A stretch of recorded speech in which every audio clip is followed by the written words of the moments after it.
All 40 women will be out on the course for this opening test. 20 women in front, 20 women in back. The higher-ranked athletes will be towards the middle. And for the second straight year, we are starting with the test on the bikes. The top two finishers from Ride to Work not here. That's Haley Adams and Tia Toomey. Laura Horvath is here. She has stood on the podium before at the CrossFit Games, including the last 2 years, but this year, she's looking to stand on top of it. She got 5th at Bike to Work last year. She also got 2nd in the crit in 2018 and 2 second-place finishes and a 3rd. This is the year that Laura is looking to win the CrossFit Games. She was 2nd overall her rookie year in 2018, then struggled a couple years in 2019 and 2020. The last 2 years, though, 3rd in 2022, 2nd in 2021. And once again, the favorite to win the whole thing here at the 2023 NOBULL CrossFit Games. Stand by. CrossFit Country. Let's ride. Yes, and one thing to note is that it's going to be a rolling start. So once they get past this basically starting point is where the chip timers activate and the race begins. The reason for that is they'll have to stay behind Adrian Bosman. He'll peel off, and then the race will begin instead of a mass start where there could be some jostling for position and putting athletes in a dangerous spot. That rolling start helps them get a safe start to the race.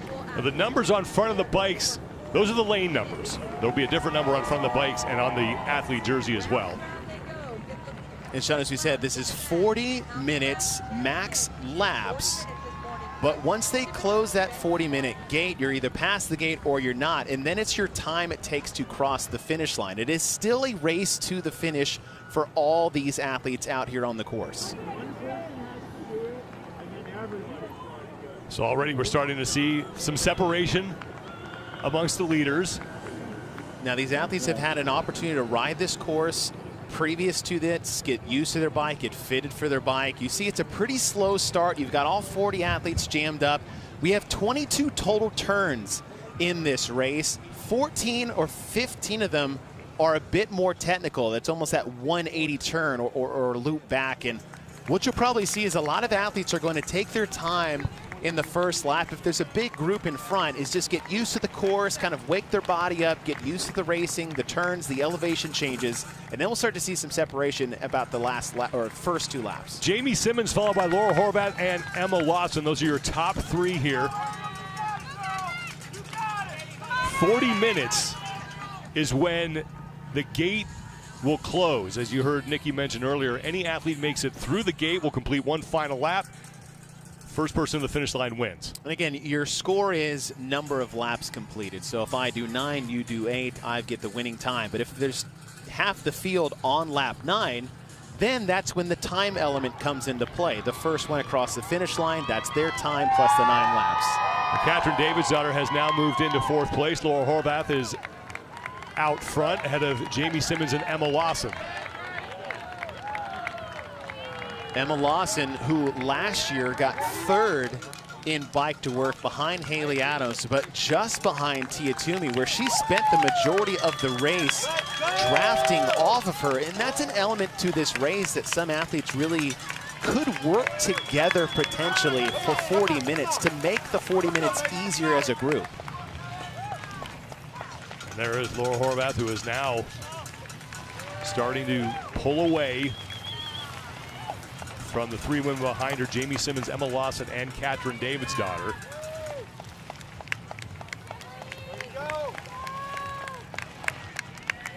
You can see these little switchbacks on the course. And in this course overall, it's a bit of a blend of cyclocross and cross-country mountain biking. The time domain, 40 minutes. You know, sprint course races in cross-country mountain bike are about 20 minutes. Olympic distance, 70 to 80 minutes. This is right in between. Cyclocross is a bit more muddy, right? It's usually a wintertime sport, so the technicality of the turns.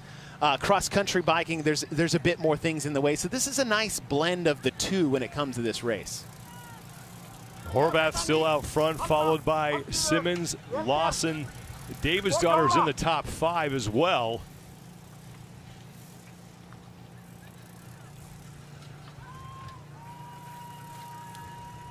Now, there is a scenario where the leader and the eventual winner of this test could hit the gate.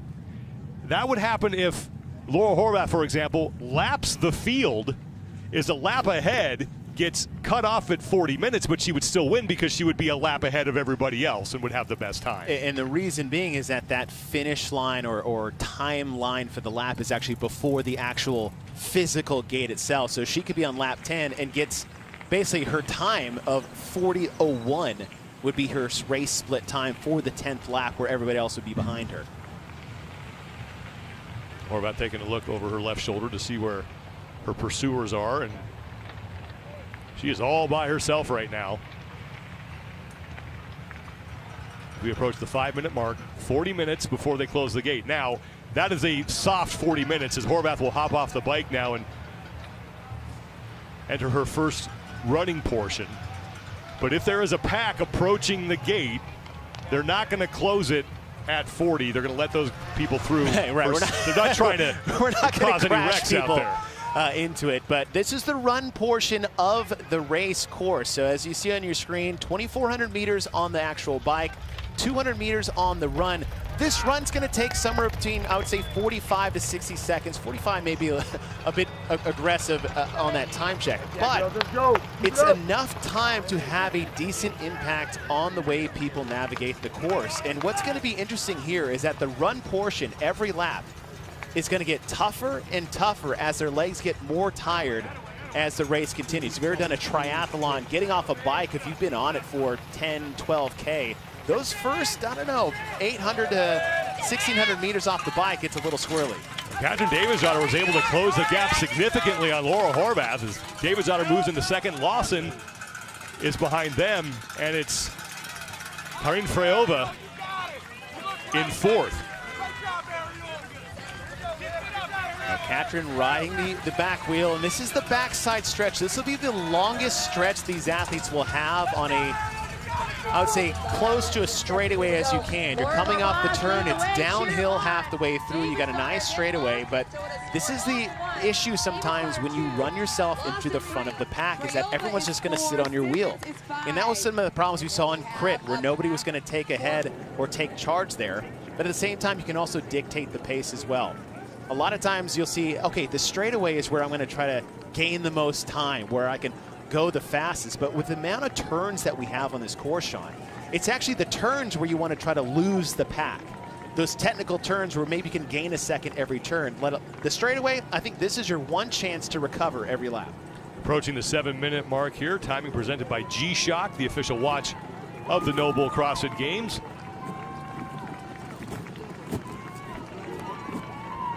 And it's still Horvath, Davidsdottir, and Lawson, your top three. Now, Annie Thorisdottir now starting to make a bit of a move. She's on the number 3 bike.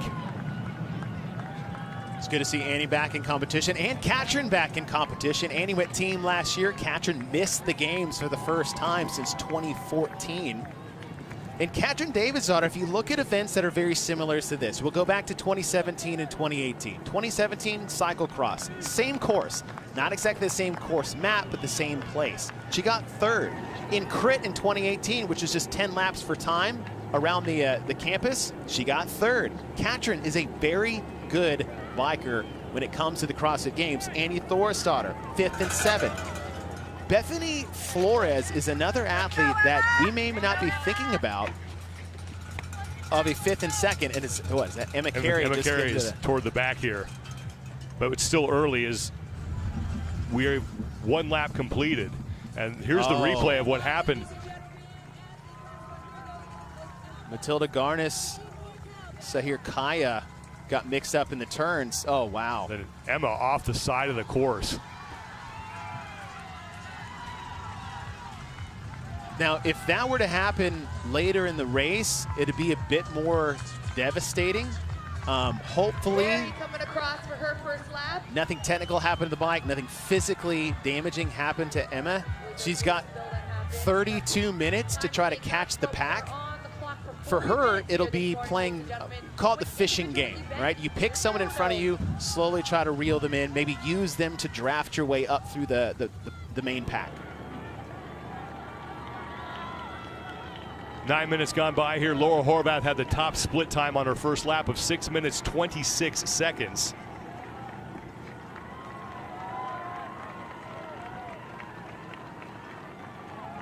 And Laura did the same thing on the first lap, where she pulled ahead of the field, but then they all caught her after that first 200-meter run. And Katrin Davidsdottir, I believe, is out front now. She has overtaken Horvath for the lead. One of the big questions coming in this weekend was, how is Katrin Davidsdottir going to fare after basically missing a year from last year? And if you look at stats of Katrin Davidsdottir making the games and missing the games, and then her performance when she comes back to the games, pretty solid. Missed in 24, made in 2013, missed in 14, won back-to-back 15 and 16. Emma Lawson is now in second place ahead of Laura Horvath, and it's Just let her run a race, though. Tell her to run a race. Emily Rolfe in the number 24 bike. On the outside, they're moving up as well. Annie Thorisdottir still there. Krajova. And you saw Emma Tall, the number 7 bike. And now it's Katrin Davidsdottir here, lap number 2. You see the field starting to separate themselves in little clusters of athletes as Katrin Davidsdottir on the bottom right part of your screen is leading the field, but we saw Laura Horvath do the same thing in the first lap. Now can the field catch Katrin as the field did for Laura on the second one? Katrin Davidsdottir was able to make up significant ground on Horvath on that first transition area. As now it's Emma Lawson in second, Horvath in third, and Emily Rolfe in fourth. Emily Rolfe, only event she did last year at the CrossFit Games was bike to work, as she had basically a blood clot that was basically stopping any circulation that I believe was in her left arm. But Emily Rolfe is a great endurance athlete, especially when you talk about running. And she still got, I think, like a top 12 finish last year in bike to work, and that was with pull-ups and chest to bar, and toes to bar mixed in there. I had to have emergency surgery to get that blood clot out of her arm. As Davidsdottir is off the bike, here's Emma Lawson, Horvath, and Emily Rolfe there as well. And Sean, look, she had an extensive lead, but in one stop and obstacle, everyone's caught back up to her. It's not really beneficial to send yourself out by yourself early in these laps. Working together, they do this in cyclocross, they do this in road races.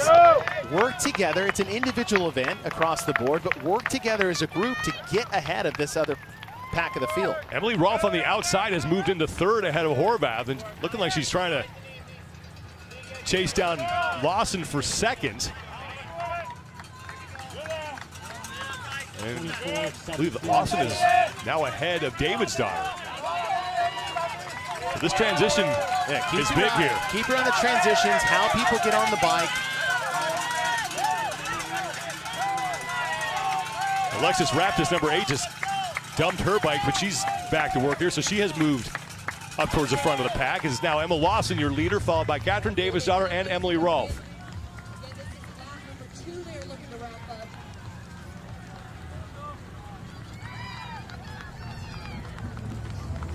Gonna be Lawson. Backstretch, good Davidsdottir, straightaway. and Rolfe. Opportunity to catch your breath a little bit. It's slightly downhill here, not by a whole bunch. Thorisdottir, Raptis, Simmons. Now lap 2 Next packed in, Krajova. is done. Magala coming across for lap number 2. We are 13 minutes in. Here comes And it was Emma Lawson who had the fastest split Kerstetter on that lap. Got across in 12:53. That gravel line is about the base of the downhill portion when it goes slightly uphill. There's not a massive elevation changes on this course, but there are 6 significant ones, usually around some of the more technical turns. So a turn at the base of a 180 degrees, but then you go straight up the hill. So navigating your gears, that's one thing we really haven't discussed yet. That's part of the technical aspect of this race. The course, I would say, again, it's relatively flat, more just like rolling up and down. So you're probably working with about 2 to 3 gears back and forth against each other. 2 Canadians out front, Emma Lawson and Emily Rolfe, here on lap number 3. And we're not even halfway through the 40-minute cap where the gate will close, and then the leaders who make it through race to the finish. Third lap, third lead change we've seen so far, but the same result is that the top rider got about 10 to 20 meters on the second place athlete or even the second place pack. This is a bit more of a stretch than we've seen any athlete take so far. I mentioned that bike to work test last year. Emma Lawson finished third in that opening test. Good job, Emma. Good job. And was one of the reasons why she had the overall leaders jersey at one point last year in her rookie year.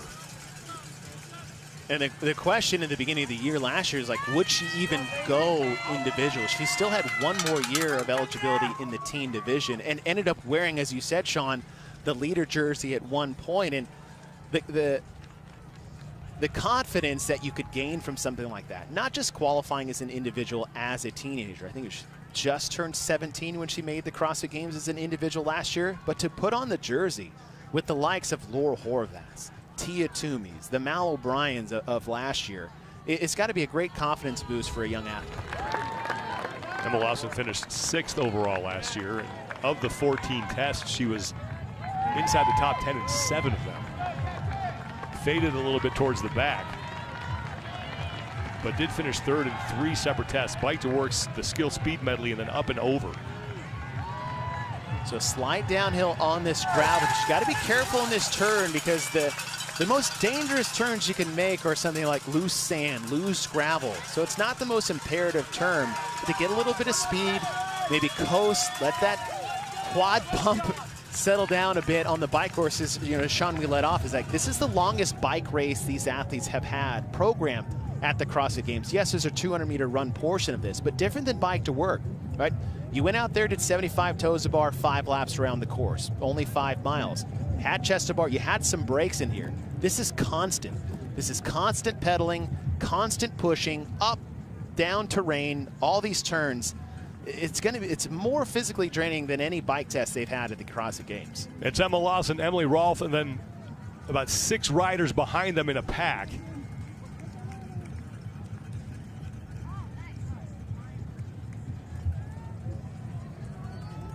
Leaders on lap number 3 here.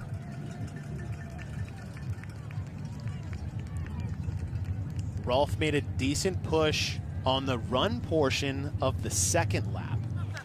But we've seen every lead dissipate after that 200-meter section. And Catherine Davisdottir leads that pack. She was the leader on lap number 2.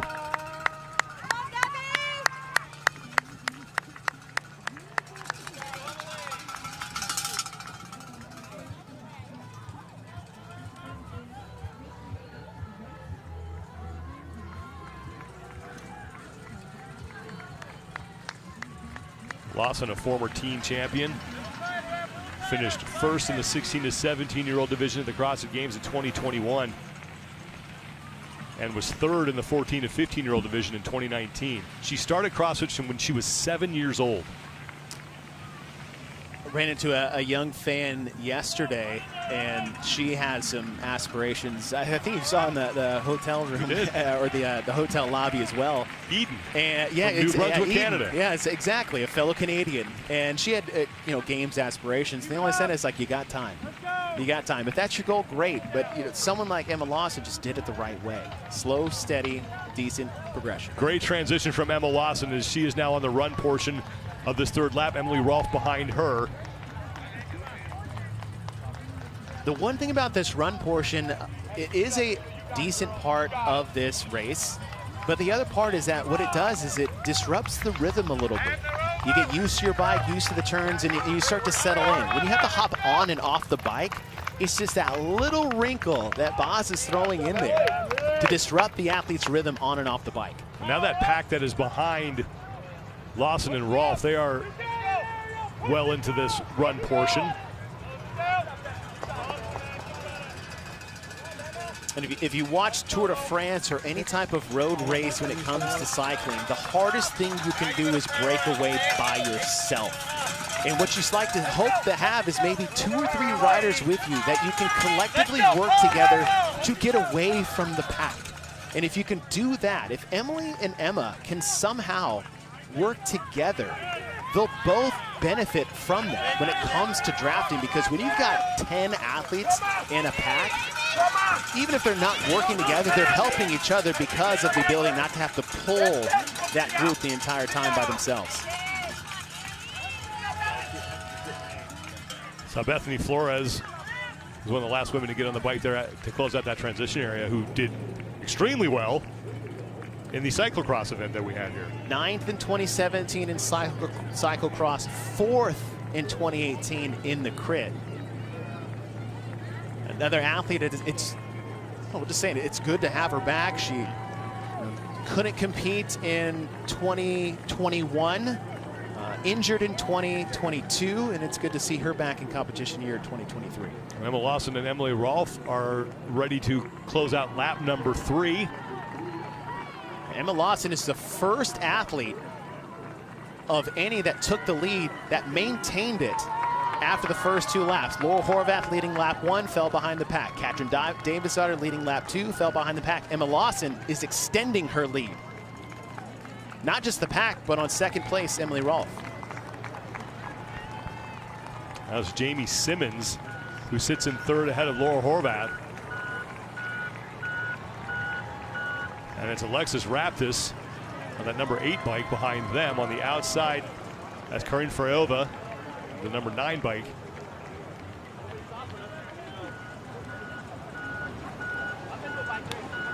I said the challenging part of leading by yourself.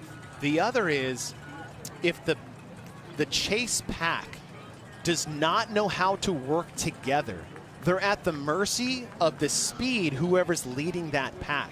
Because at this point, Emma Lawson has basically, we call it breaking the rubber band, and that's when you have this line of sight of someone you're chasing, so you're somewhat emotionally or mentally tethered to them. I'm still within striking distance, I have that. She's snapped it.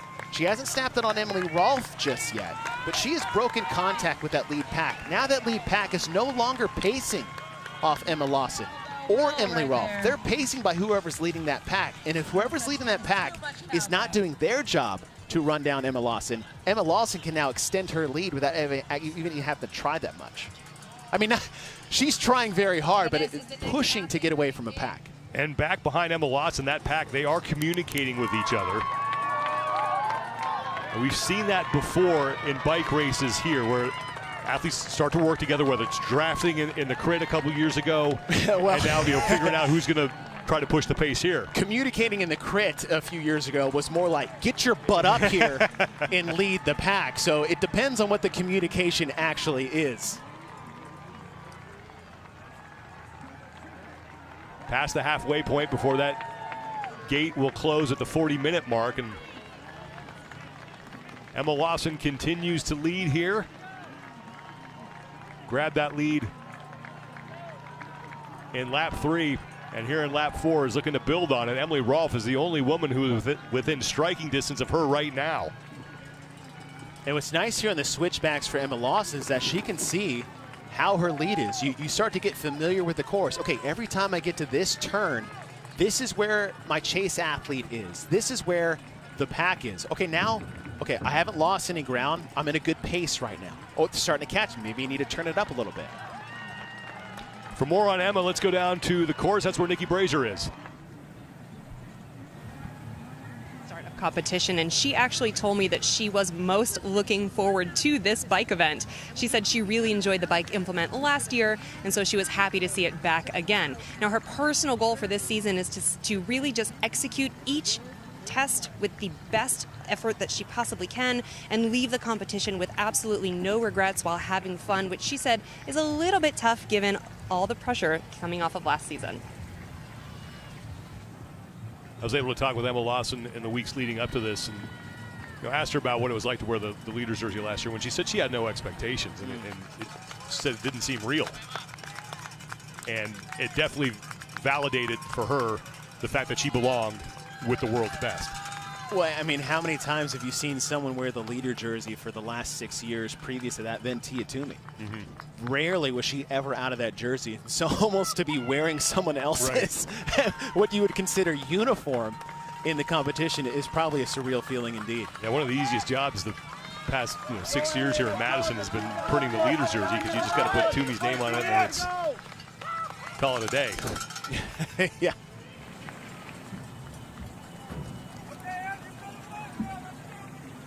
Well, Emma Lawson is all by herself. In the background, you can see the pack behind Emily Rolfin. Emma Carey? Was that Emma Carey? That is Emma Carey. Emma Lawson is possibly going to lap Emma Carey. We showed you earlier Emma Carey involved in a wreck that saw her go over one of the barriers. Let's send it down to Mike Arsenault. Yeah, Sean, as you mentioned, Emma Carey had the difficulty earlier in this test, and we mentioned off the top, would we see athletes lap other athletes? That's exactly what we're about to see right here on this lap, because Emma Carey and Emma Lawson are both on this transition, and Emma Carey, since she fell, has not looked comfortable on this bike in this test whatsoever. So we're going to see Emma Lawson catch Emma Carey, two of our youngest stars in CrossFit, very shortly here, potentially by the end of this lap. And there is Emma Carey, who is still on her third lap.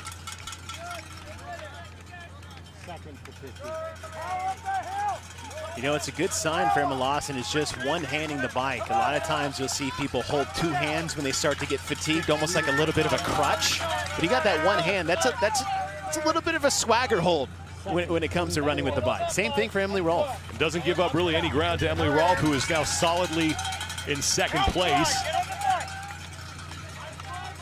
And now here comes the pack. And one thing with the transitions here, Sean, is that you don't want to just hop on the seat when you get over this barrier. You want to run with it and get some momentum. That is Emma Tall, who is now in third place leading that pack, as Catherine Davidsdottir is going to be the fourth woman onto her bike. There is Jamie Simmons. Third place in the fourth place pack, moving to 28. Jamie Simmons making her first individual appearance here at the CrossFit Games since 2020, when she took 12th. She has stood on the podium here as an individual. In 2019, Simmons finished third place overall. Davidsdottir. Jamie's had some decent finishes in bike events here in Madison. It was Emma Tall ahead of Davidsdottir. So Emma Tall, I believe that was Emma Tall who was in third. And then Davidsdottir in fourth.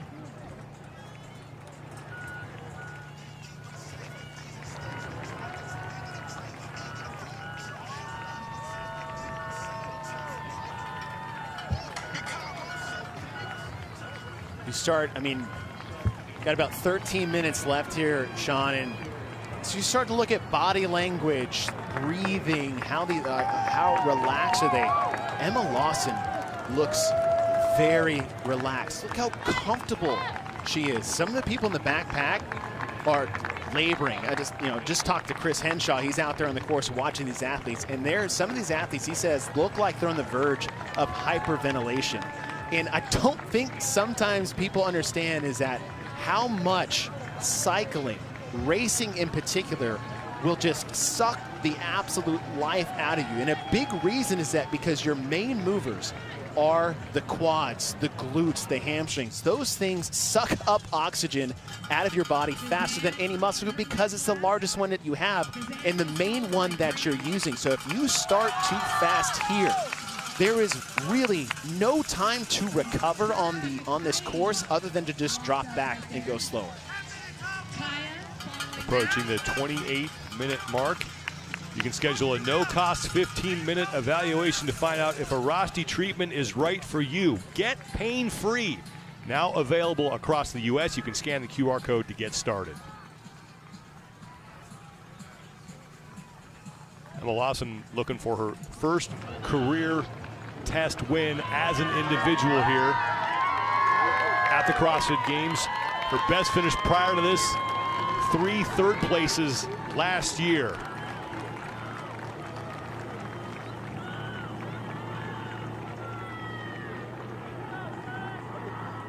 Look at that. Just how far she's out of that. And that, again, that's racing here in the CrossFit realm of just understanding the in-race strategy when working with other athletes that these athletes just don't have the experience with. Lawson on lap number 5.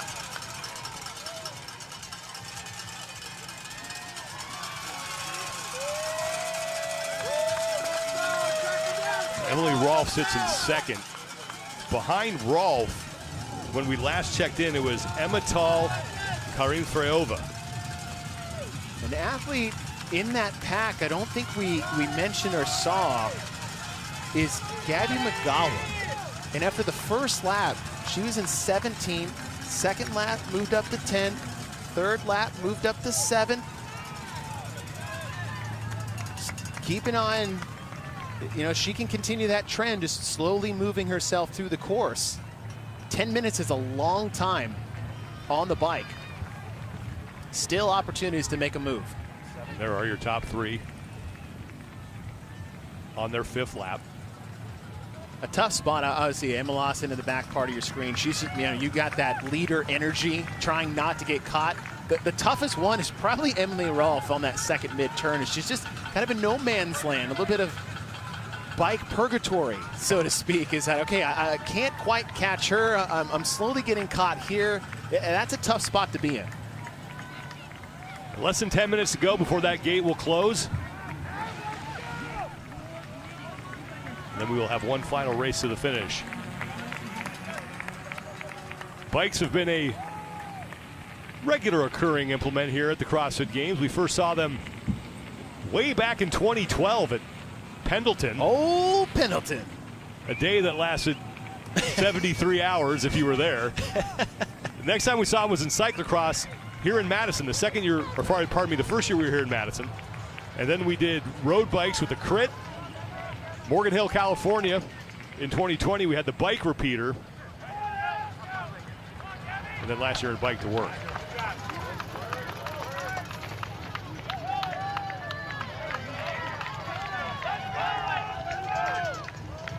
Sean, you're talking about lap splits and how we're looking at our time, and averaging about 6:45 to 7 minutes. So for Emma Lawson, it's going to be hugely important on this coming lap. As we're right about the 31-minute mark, she may be hitting that lap gate time about 33. This next lap is going to be the most important lap for her, because she could have the potential to be maybe the only person to get an extra lap done if she can race, basically put the pedal down, no pun intended, to get an extra lap, timing-wise. Lawson back on her bike. Here comes Emily Rolfe around the corner.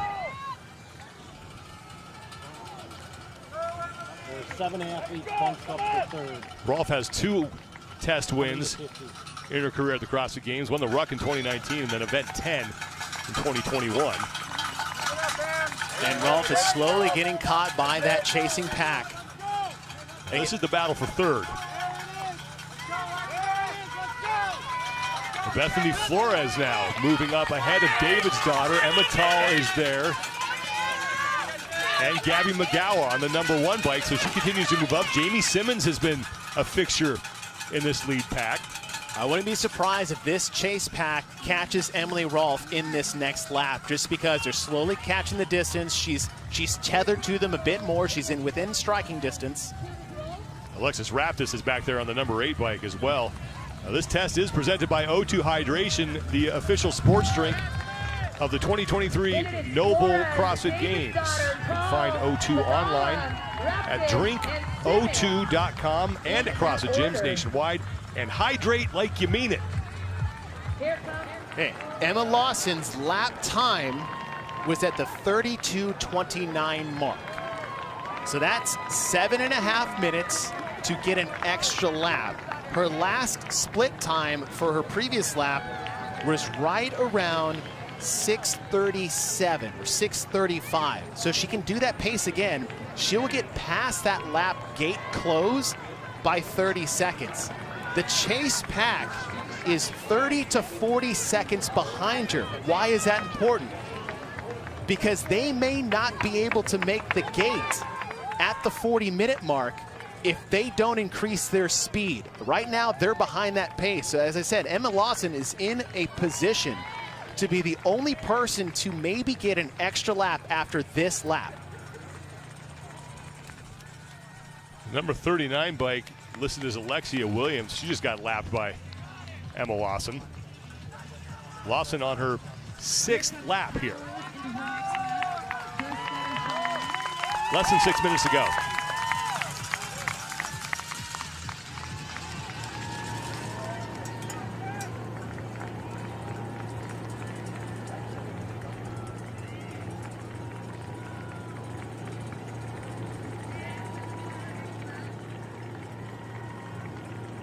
And Lawson is at 32:29 at the time check. Rolf was at 32:51.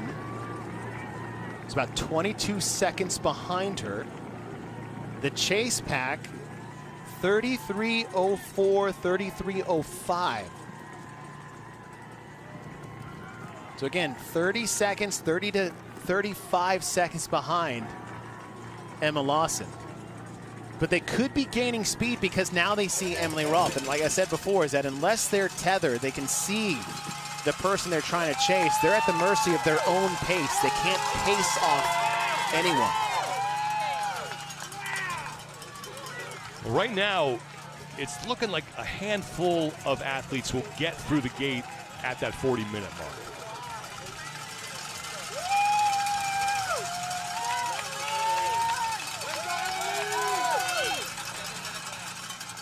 Still have yet to see. There he is, Emily Rolfe there in the background. You can see her just passing it out toward the top of your screen. Continues to sit in 2nd place. Emma Lawson grabbed this lead on the 3rd lap and has continued to build on it as Bethany Flores has now moved into 3rd place.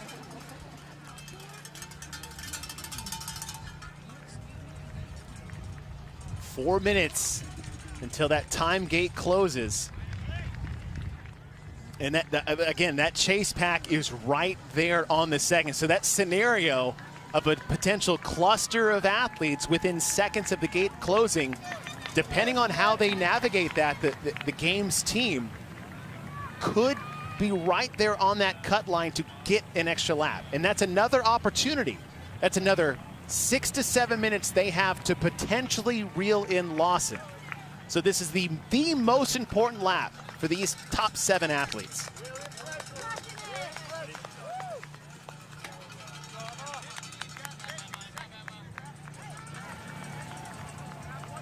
Emma Lawson 3rd last year in Bike to Work. And getting closer to her first career test win here as an individual at the CrossFit Games.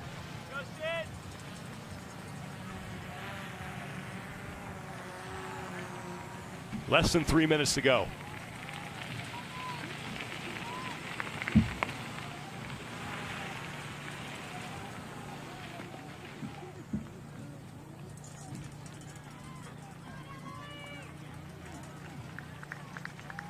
Transition area coming up for Emma Lawson.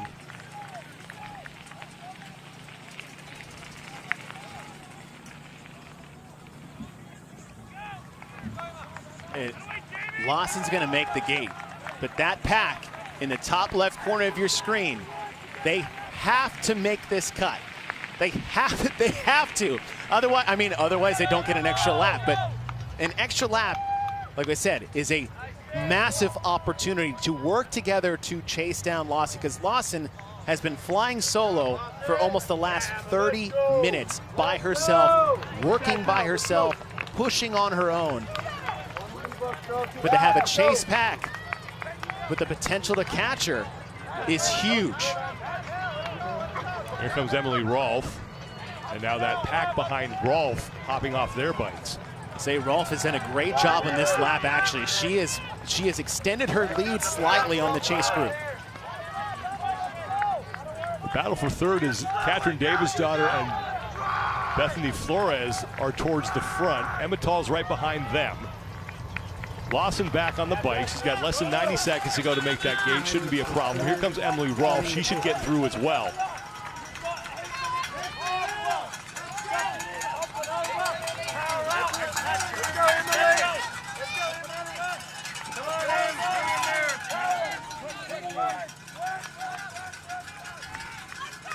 That's Bethany Flores, who is back in front of that pack. Gabby McGowan, There she comes. continues to creep up. Got 1 minute to get to the gate. Alexis Raptis is on the bike ahead of Flores. Third to 28th. Davidsdottir trying to move up there in the back as well. And Jamie Simmons on the left side of your screen. So less than 40 seconds to go before the gate closes. But look how hard they're pushing to just make the gate.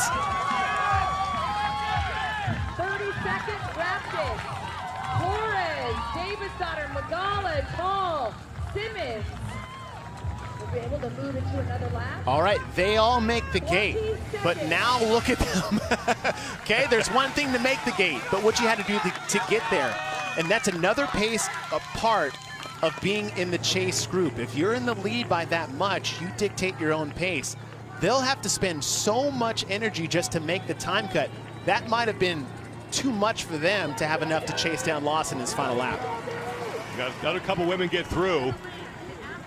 And now the gate has closed. And you can see the event staff on the field will now be waving the riders in. Their test is done. The last ones to squeak through the gate looks like Forrestdottir, Lowen just squeezed in. So we have, I think it looks like 11 athletes made the gate. And one we did not see, Laura Horvath, who was the leader early on in this test.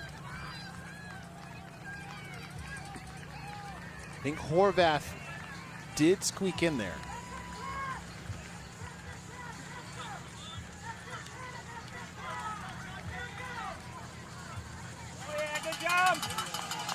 Horvath may still be alive.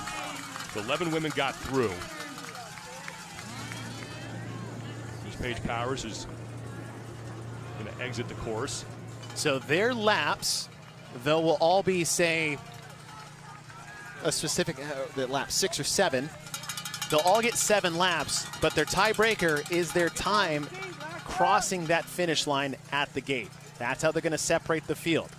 It's a race to the finish regardless, but the number of laps separate the field, but the time it takes them to complete is the main goal. Emma Lawson's fans cheering her through this final lap as she looks to bring home her first test win here and lock up 100 points to kick off her 2023 NOBULL CrossFit Games. And we'll try to keep an eye on the battle that is ensuing behind her.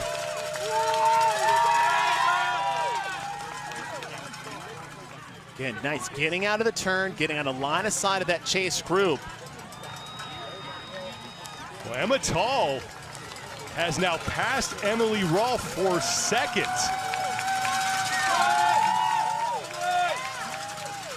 There's Katherine Davidsdottir, who sits in 4th.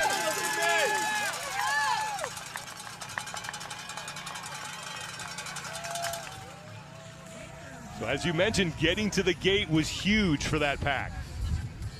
Is that an extra, not an extra lap, an extra near 7 minutes of opportunity to move yourself up in this group.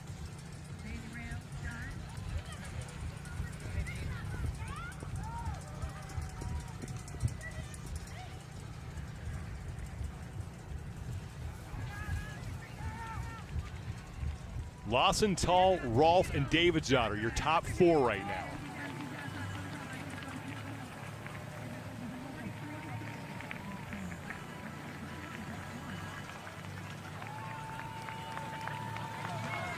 Ladies and gentlemen.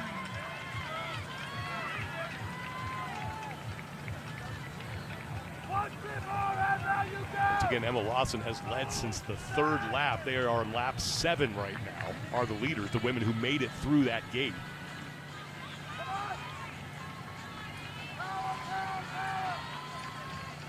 Just so impressive what Lawson has done since that 3rd lap. All by herself. It's so hard to do.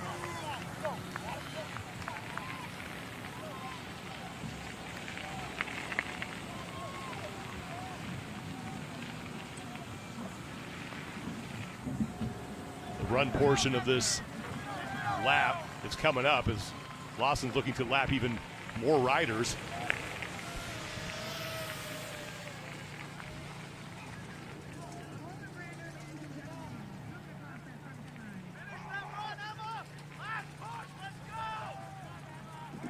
And Lawson off the bike for the final time. Push. You can push. Let's go. Let's go. Everything you got.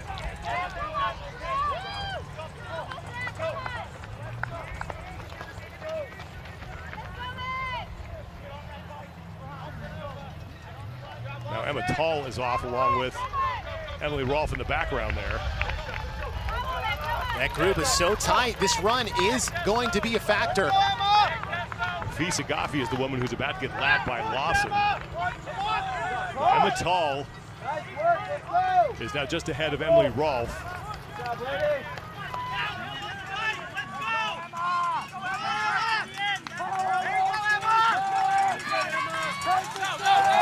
Lawson is done, back on the bike for the final time.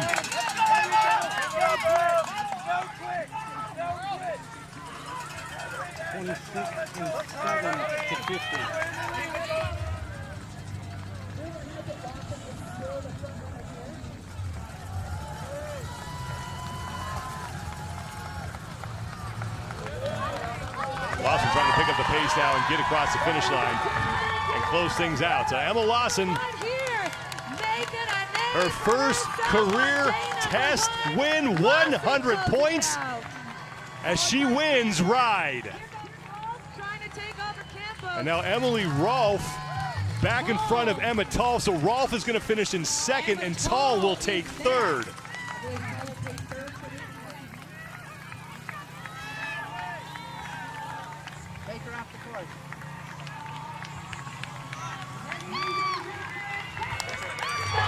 Now Katrin Davidsdottir is in. And I believe that's Alexis Raptis next to her.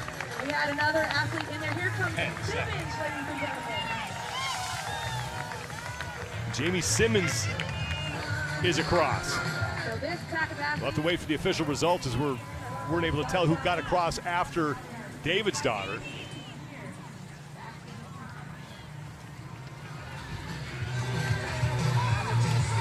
There is Emma Lawson, who will be wearing the leader's jersey as we head to the North Park for the second test later today.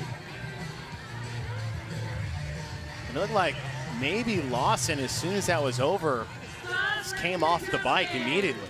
And here's Laura Horvath, who did make it through the gate, obviously. So she'll get a top 10 finish. Great start for her.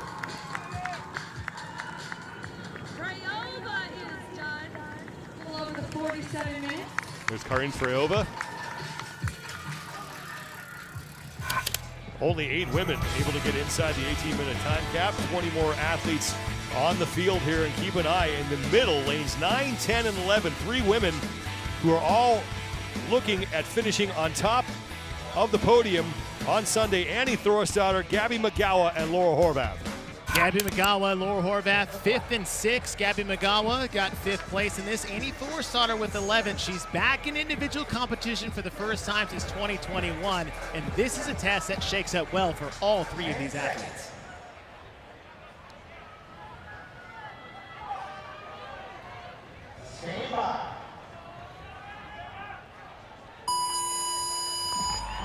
We are underway. Second and final heat. Time to beat belongs to 17-year-old Olivia Kerstetter. 15 minutes, 49.36 seconds.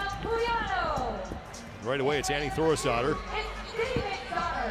Out front early along with Laura Horvath in the middle of the field. Hey, looking very smooth. Horvath lost her grip a little bit on that second pig flip, and that's what happens. You don't really get a good grip with this pig. It's almost a fingertip grip. Think about if you were to do a pull-up on a door frame type of grip. It's going to tax the forearms, it's going to tax the biceps, all of which you need for those middle 150 gymnastic reps on the rig. Horvath, Thorstadter, and Alex Gazan, your top 3 right now. 10 total flips here. Scoring hat on top of your screen. The athlete on the far left side is your leader, and the number in the white box will indicate how many repetitions that athlete has completed. The number in the white box next to all the other athletes' names is how many reps they are behind. Annie thought she had done 10 and had to take a second to come back and do that final flip. Horvath and Thorisdottir, first two women to the 25 chest to bar pull-ups. And that's when it pays to be a veteran in the sport for so long between these two athletes. As Nikki said earlier, there is no pig in the warm-up area. And unless somehow you have one of these or built one of these for home, like these aren't for sale. Like this is all they have, is kind of what Boz told us the other night. So unless you have experience with this in competition at the CrossFit Games, you don't have an advantage when it comes to those pig flips. Alex Kazan was the third woman to the chest to bar pull-ups, along with Christine Kohlenbrander. 35 reps is what they need to complete before they will get to work on the 50 toes to bar. And now Thorisdottir and Horvath are both working on those. Annie Thorisdottir on her toe bar, as is her hog. Your leaders, you can probably are, because they're putting those feet up and making contact with that ball. 85 is the number that Horvath is looking to get to move on to the 100 wall balls.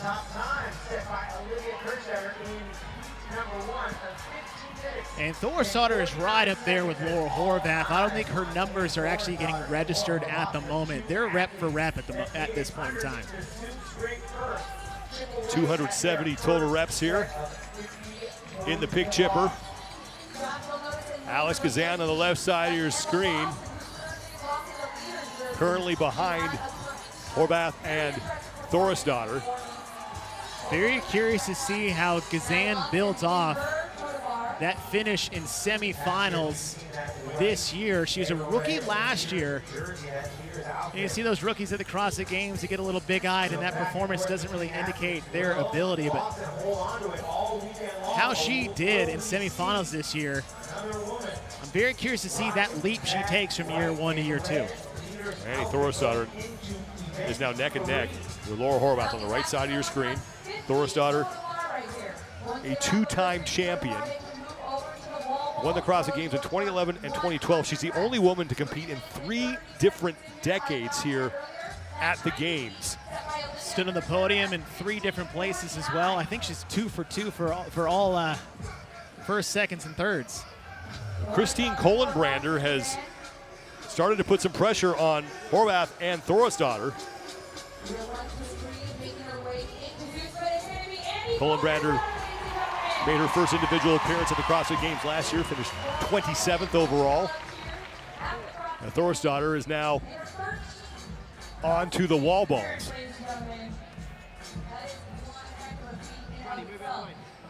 The 100 reps that she needs to complete, and Thorisdottir is the only woman on this portion of the test. For these elite athletes, 100 wall ball shots, 14-pound ball to a 9-foot target is a minor inconvenience at best for them. And this is not where you're going to pull away from the rest of the field, but this is an opportunity for these athletes to just kind of settle down, get their breathing back, get their heart rate under control. Approaching the 5-minute mark here. Timing is presented by G-Shock, the official watch of the NOBULL CrossFit Games.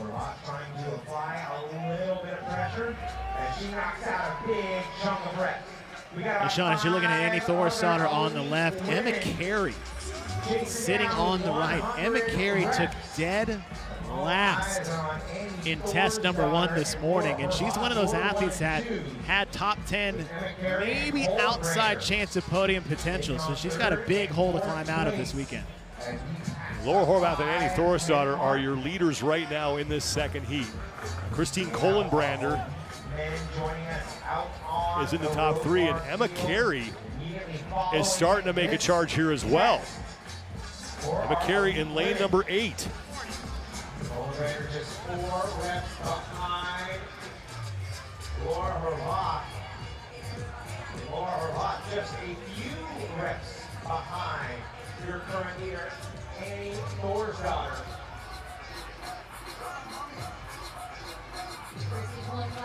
So your top athletes in the previous heat all doing sets of 20.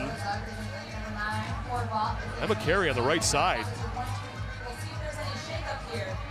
is challenging for the top spot in this heat.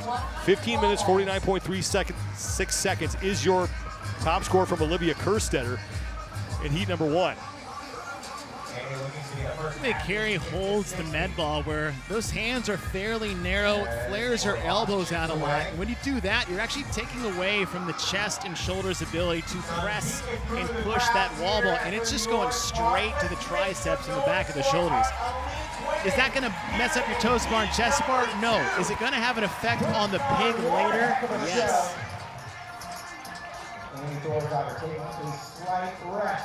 Thorisdottir taking a break in the middle of your screen. Emma Carey continuing to work. Just starting their journey here with day number 1 competition, looking to crown Fittest on Earth at the end of Sunday. And you know there's a lot of work that stands. It's like Carey is about 70 reps in, Horvat 10 behind her, Raptis and Kazan all within about 5 reps. But Emma Carey is trying to make a move here on the 100 wall ball shots. Top athletes on the screen right now.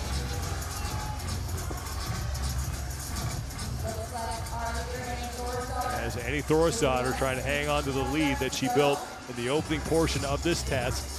Christine Kohlenbrander on the left side toward the top 3. So you see a good difference of just levers. Like the length that Annie Thorisdottir has to go to get below that, in that below parallel position versus Emma Carey. Emma Carey back to work right side of your screen. She had a rough go in the opening test, so she really needs to have a strong performance here to start working her way up the standings. Obviously it is early, but you never want to start in a hole after just one test. And now Emma Carey, first woman back to the pull-up bar, followed closely by the former 2-time fittest woman on earth, Annie Thorisdottir. And Annie Thorisdottir is very steady, very smooth, ability to kind of catch your breath, let your heart rate settle down. Emma Carey pushed those 100 wall ball shots extremely hard. But that's the athlete that she is. I mean, you hear Matt Torres talk about almost having to control her intensity, that she doesn't really feel pain or is afraid of going to that dark place, and that's all good and well. But if that dark place is going to hurt you on the back end of this race, it's not worth it. 50 reps here on the toes bar. Thorisdottir and Carey, the only 2 women to have made the turn. Get your official 2023 NOBULL CrossFit Games gear and score a bonus gift with the purchase. Scan the QR code now to redeem and view terms and conditions. Christine Kohlenbrander is now onto the toes to bars. Laura Horvath is there as well. And Ariel Lowen, we'll keep an eye on her. On the far end of the field from Christine Kohlenbrander. Quite the lead over Horvath and Kohlenbrander. Rolling the first athlete over to that 350-pound jig. Emma Carey taking another break. She and Annie Thorisdottir, the first 2 women to start their second and final set of 50 toes to bar.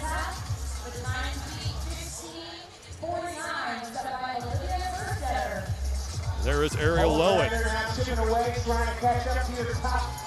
Lowen making her 3rd straight appearance here at the CrossFit Games. Her best finish was last year. She took 11th place overall. They are going rep for rep. It is Annie who jumps down for a quick break. Emma Carey chipping away.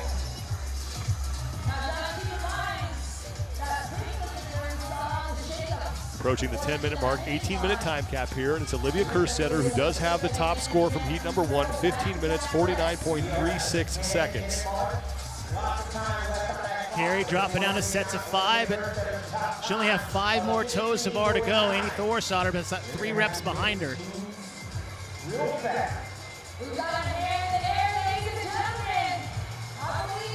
Carey is now done with her second set of toes to bar. Got through those in about 2.5 minutes.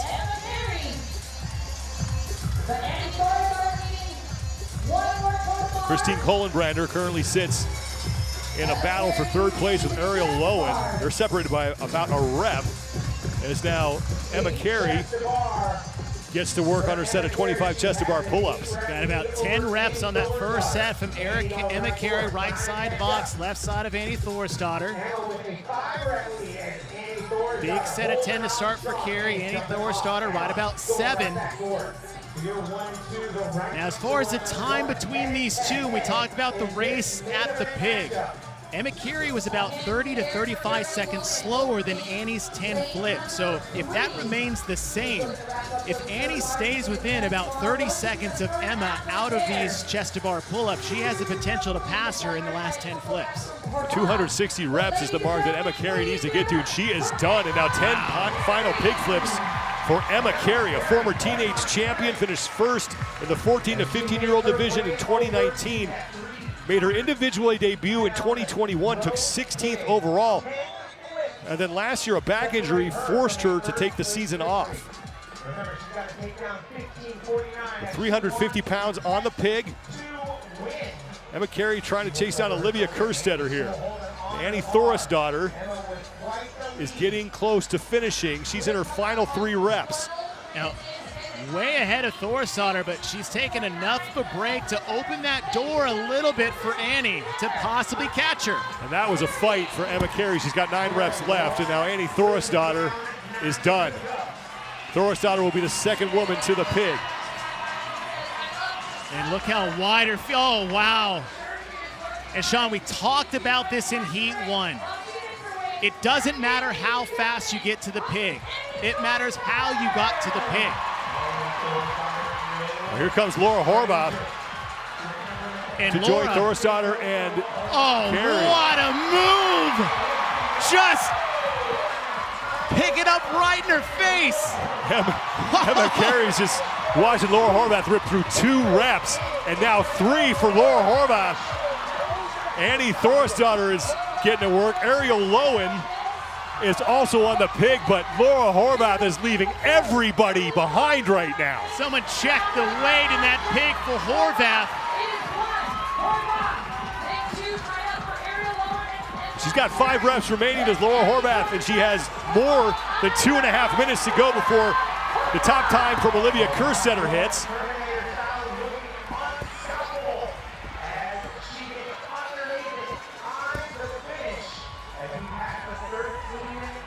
Horvath in check-in said, I'm paraphrasing here, Sean, I'm here to F some stuff up.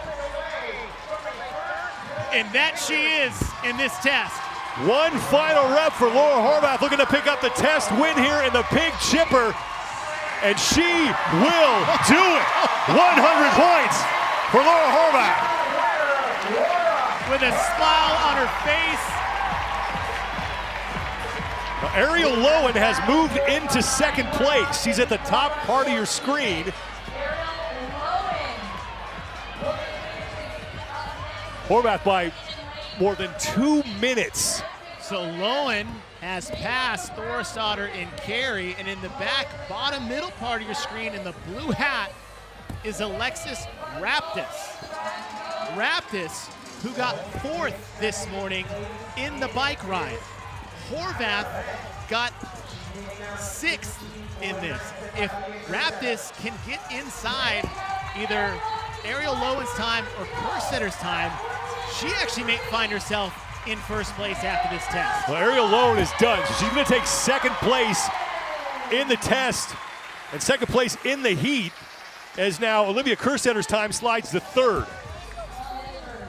Great finish for Lowen. If you look forward to the final event of the day with that gymnastics skills test, and I'm looking right at Ariel Lowen as one of those that could have a top 3 finish in that one as well. Raptis only has a couple of reps remaining here. That's her final one, and she's done. So Raptis is across, and that'll be good enough for a 3rd place finish in the test. As Horvath, Lowen, and Raptis all get in ahead of the top time from Olivia Kerstetter. Emma Carey is on her final flip. And now Emma Carey will come across, and Carey will take 4th place in the test as she is able to beat Kerstetter as well. Christine Kohlenbrander and Annie Thorisdottir and Alex Gazan, your leaders on the field. You look at Annie Thorisdottir, top part of your screen, and we talked about the back half. Save some for the return. The last 10 flips for Annie are a drastic difference in the first. And it's Alex Gazan who's going to win that battle. So Gazan is in. 5th place in the heat, 6th in the test, and here comes Annie Thorisdottir. It's good enough for an 8th place finish in this test for Thorisdottir.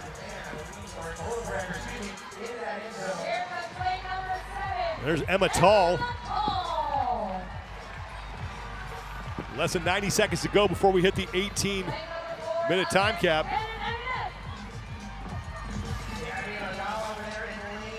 Manon Enganez is in.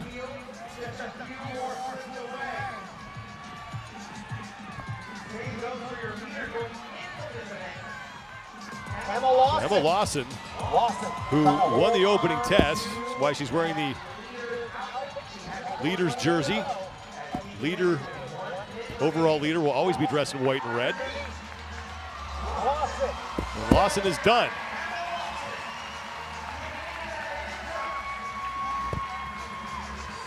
Lawson will take 10th in the heat, 15th place in the test. And here comes Gabby McGowan. 30 seconds to go before we hit the time cap.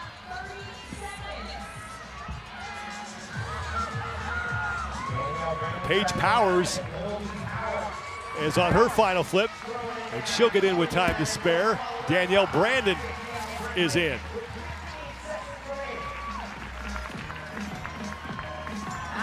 Karine Freova, your leader on the field right now, and she will sneak in. 3, 2, 1. And that will do it. But Laura Horvath just demolishing this test. 10 women on the floor for this 4th and final heat. You heard Annie Sakamoto talking about Danielle Brandon with a chip on her shoulder. She has been waiting to get to this test. I mean, this is really where she made a name for herself in these handstand and walk pure tests, and she does need it with those 2 21st place finishes. Right next to her, the woman who won the opening test, that's Emma Lawson. Emma Lawson wore the leader's jersey after event 1, and now test 2 belongs to Raptis, and Raptis in the red and white, your overall leader, is also one of the better gymnasts in the field. Danielle Brandon shot out of a cannon is already on her freestanding handstand push-ups, and she has yet to kick down. Sean, that's called rage walking. She's already through 4, way out in front, and still has yet to come off of her hands. She has to get over the yellow line, and her head has to touch that mat. And Danielle Brandon is done, and now finally takes a break. Alexis Raptis sits in 2nd place, and Emma Lawson is in 3rd. Brandon done with the steps onto the pullovers in 45 seconds. She has 16 reps to complete here. I don't know what else to add to that, Sean, but the speed at which he has, that is going to pay huge dividends for her on the return trip because of the time she had to spend inverted. Almost a third of the time that other athletes were taking to get the best time we've seen so far. 20 is the number she has to hit in order to work her way back down the floor. You can buy tickets now for the 5th annual Rogue Invitational taking place in Austin, Texas from October 27th through the 29th. There are 24 total scored repetitions in this test. The leader in the heat will have her name on the far left side of that scoring hat, and the number in the white box will indicate how many repetitions that athlete has completed. The number in the white box next to everyone else's name will indicate how many reps by which they trail the leader. So Brandon has just one more pullover, and she's going to head back down the floor. The time to beat is 3:46.89 seconds from Elisa Fuliano in the prior heat, and that is in serious danger right now. Well, you look at her background, competitive gymnastics, but also pole vault in track back in the day. And Brandon with a fall. She's just got to retreat to that yellow line, so not too costly there for her. And that goes back to the precision and the patience element. Listen, we all want to race, but when it comes to this, having to be unbroken in these yellow to yellow line sections is a massive element to this test. Laura Horvath is there behind Danielle Brandon. She has yet to get through the first 4 sections. She's in second place overall coming in. But Danielle Brandon, who comes in 21st place overall, looking to rocket herself up the standings if she can get a test win here and put 100 points in her pocket.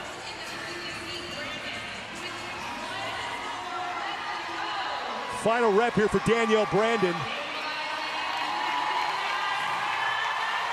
And she is over the yellow line.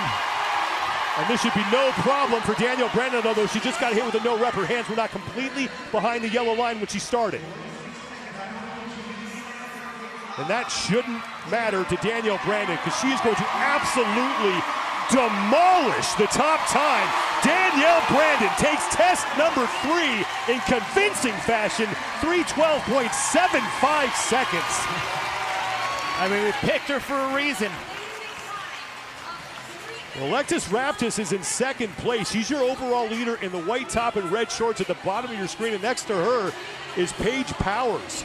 Now, Annie Thorisdottir on the left side of your screen, third place right now on the floor. The former 2-time champ went back-to-back CrossFit Games in 2011 and 2012, and is the only woman to compete in 3 different decades at the CrossFit Games. Paige Powers is pulled ahead of Alexis Raptis as Raptis is going to take a break. Powers is up and over, and Paige Powers is in. 3:56.62 seconds will be good enough for third place in the test. Now here comes Alexis Raptis trying to hang on to the overall lead. She is in. And that will be another top 5 finish for Raptis as Thorisdottir comes off of her hands and will have to retreat back to that yellow line to start again. That was that moment, that tough moment where you have to sit there and just wait, because that miss was a fatigue failure type of miss. So you can't kick up too soon, but you also don't want to waste too much time before getting over that final obstacle. 7-minute time cap here, so Annie Thorisdottir has plenty of time. And the woman known as Iceland Annie is across, and Annie Thorisdottir closes out test number 3 in her first day of competition. She will take 4th in the heat, 12th in the test with a time of 4:55.94 seconds. And now, here comes Emma Lawson.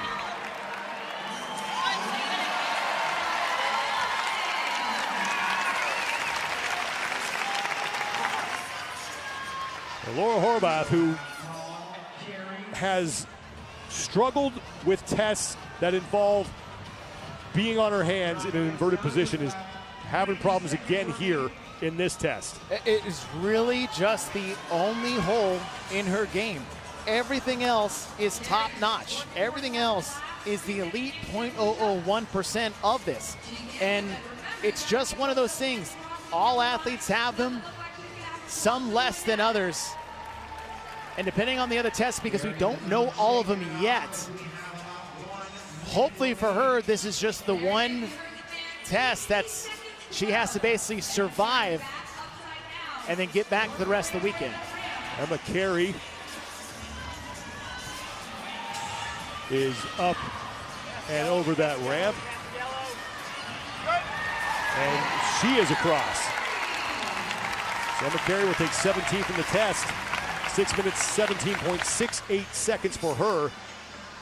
As Gabby McGowan and Laura Horvath. McGowan is on the left, Horvath on the right. They're training partners, and they are still out there on the floor, along with Karin Ferova and Emma Tall.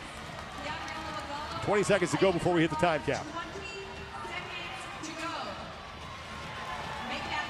Now for Laura, usually when there's a handstand push-up event, she finds herself in the bottom 10. Shoring up a hole for her is going to be somewhere in the mid-20s, to be honest.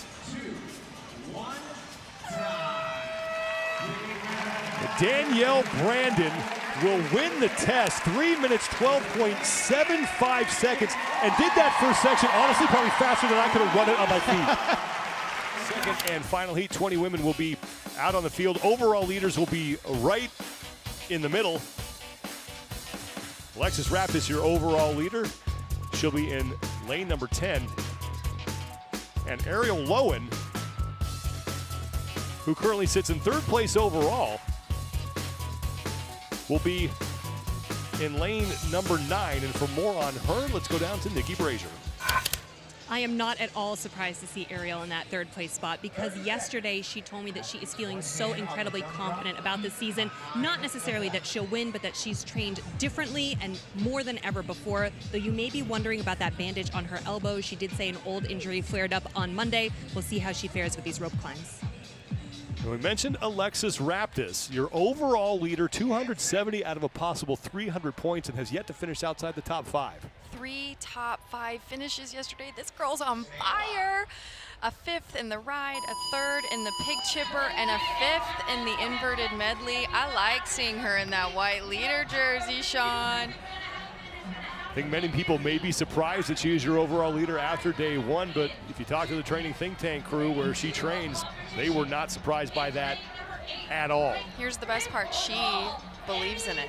She said it last night. She visualizes herself in that thing. I'm all for that. I like it. I like it. Well, Jamie Simmons is going to be the first woman to start unloading her kettlebells, completing that first section, and she is right back on the sled. Jamie, though, I don't know if they have to take it off in a certain order, but I would have recommended taking off the kettlebells at the front versus the back. Now you see her struggling. The weight is forward loaded, and she's struggling there. She's got to get a little lower, use more legs, use more push. Well, she's the only woman that took the back kettlebells off, and now a lot of people are starting to pass her, one of whom is Annie Thorsdottir, who is right now the leader, along with Laura Horvath.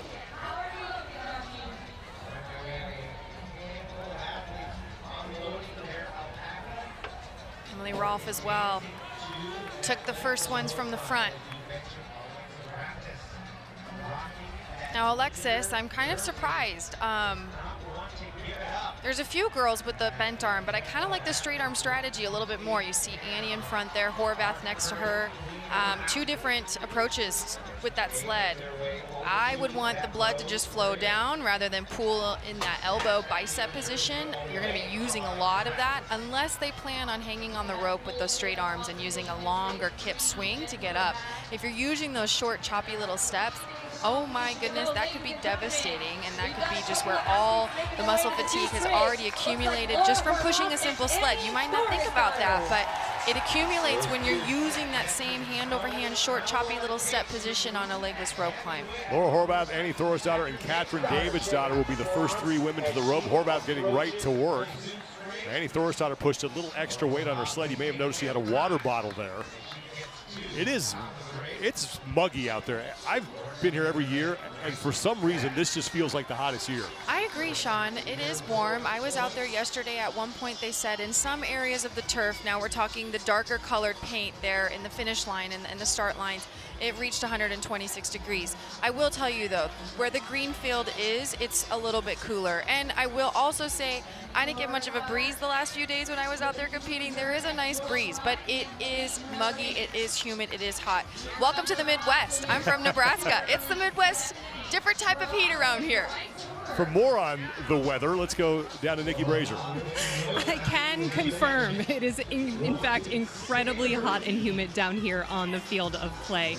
The nice thing is, though, to note that the alpacas are made of a sort of like powder-coated metal, and so those implements are not getting super hot down here in the sun. Tested that out before this test started, but you guys heard it with the men in the last test with Roman Kronikov saying that this year's test is incredibly hotter, even more hot than last year's, which definitely changes a little bit about how these athletes have to approach it. And that's probably why you're seeing that water out there, Sean. Not a bad idea. Laura Horvath is now your leader, along with Emma Tall, and Alex Gazan is moving back to the sled, and Jamie Simmons as well. Now Annie Thorsdottir is done, and she's putting her belt on before she attacks those 2 53-pound, 24-kilo kettlebells. Emma Tall looks great. I like her strategy there. She was dipping underneath, solid swing, really using her hips to send the kettlebells back between her legs and then thrusting them forward onto her shoulders. Versus Alexis Gazan, she's taking a little bit of a break here, but you'll notice she goes straight down with the kettlebells. It's just a little bit more pull. Maybe that's the way she likes to roll, but I would prefer a little bit more of a back swing to kind of use more momentum there, getting it overhead. Alex Gazan on the right side of your screen right now in third place. Taking a break there on those Then on the left side of your screen, you got Laura Horvath and Annie Thorestadter. Horvath needs to get to the 17 rep mark before she will be able to reload her kettlebells and start pushing the sled back. Now, Laura did win this test last year, Sean, but like we mentioned earlier, there was weather, a little bit rainy out, a little bit mist, so the ropes were a little bit too slick for them to actually be in the test. So we'll see how she handles the legless rope climb. She handled the kettlebell clean and jerks really well, so stronger athlete, no surprise there. I would like to see how she does on these legless rope climbs myself. Horvath and Gazan onto the sled, and now it's Alex Gazan who is slightly ahead of Horvath. Gazan is on the left. Horvath and Emma Tall are on the right. Emma Tall is in the dark shorts. Alex taking a little bit of a break, probably strategic. I'm gonna fill you in on a little secret. She is the best legless rope climber in both the men and the women individual age group. Yeti, the official cooler and drinkware of the NOBULL CrossFit Games. Head to yeti.com for more. Horvath and Gazan back to the ropes for round two along with Emma Tall. They are your top three. Now this is where Gazan just needs to stay in her lane. Horvath has a year or two up on her in the competitive realm. Gazan just needs to do her thing. If she's feeling like she can climb the legless rope climb, she needs to go and not worry about what Laura's doing. If she feels like she needs to rest, she needs to take time to rest. But this is right here, guys, this is her jam. She loves those legless rope climbs. Laura, on the other hand, has that rock climbing experience. So the grip, I don't think for Laura is much of a factor at all. It's literally muscular endurance at this point for both of them. Both Gazan and Horvath are through their first of two rope climbs here in round number two. Gazan making her second straight appearance here at the CrossFit Games. Showed up as a rookie last year and finished 24th. Not a bad start to your rookie season. The women's division here, Ariel Lowen looking to begin round number two. The 20 rep mark is when they will go back to the kettlebells for 12 more clean and jerks. Gazan already making her way up. I think that might have been, Sean, maybe a 20-second rest. That's aggressive. That is aggressive. Laura, meanwhile, you see, still kind of shaking things out down there. Alex Gazan won the North America West semifinal, and I got to give you props, Stacy. You called that early on when a lot of people told you, that might not be the best pick. You stuck with it, and she wound up winning. I did. I talked to her coach, Justin Kotler, and he kind of gave me this little, swagger of confidence. We've been working on that. She's got the talent, she's got the strength, she's got everything she needs. We've just been working on what's happening between the ears, and to me that really said something. If she's got everything she needs and she's just been working on the mental part of the game, man, she's a force to be reckoned with for sure. Emma Tall and Laura Horvath working their way back to the sled, fighting for second place behind Alex Gazan. Gazan 12 more clean and jerks to complete here. And then at the 32 rep mark, Gazan will push her sled forward again. Here comes Horvath, who comes into this test 7th place overall with 202 points, but she only trails Ariel Lowen for 3rd by 23 points. And there's lots of time yet. It's Friday. We still have Saturday and Sunday left to go. A lot of tests yet to complete. Now you'll notice here, Alex Gazan going with a little bit of a push press, doing well with it. Emma Tall, as soon as she gets going here, she does a little bit of a push jerk. And I'm not sure the way that Laura's gonna approach this round here. We'll see here in a second, but a little bit of a jerk underneath. Emma clearly re-dipping those knees to get underneath those kettlebells. You want to jerk a little bit, like Tia's mentioned in the previous heat there, that it does save a little bit on the shoulders. However, it does take a little bit more accuracy, precision, timing underneath some relatively odd objects. 2 of them, heavy, 53 pounds each, 24 kilos a piece. Not light. Well, Emma Lawson has now moved into 4th place in this heat. She's out there in the dark top and those army green shorts with a belt on. And now Emma Lawson is only 7 reps back of Alex Gazan here, as Gazan has loaded her kettlebells up, and she will be the first to this sled push. Now here comes Alexis Raptis and Jamie Simmons and Annie Thorisdottir as well. And this is the first time we've seen Alex relax the hands like that. Before she was pushing it with those bent arms, and now she's kind of letting that blood pool back down to the fingertips, through the whole arm, through the shoulders, just relaxing as she takes a strategic break here and gets ready to go again. Nobody in the first heat was able to complete this test inside the 18-minute time cap. Abigail Domick got the farthest. She got 9 reps into her final set of 12 clean and jerks. Gazan is going to finish this sled push right as Emma Tall gets started on hers.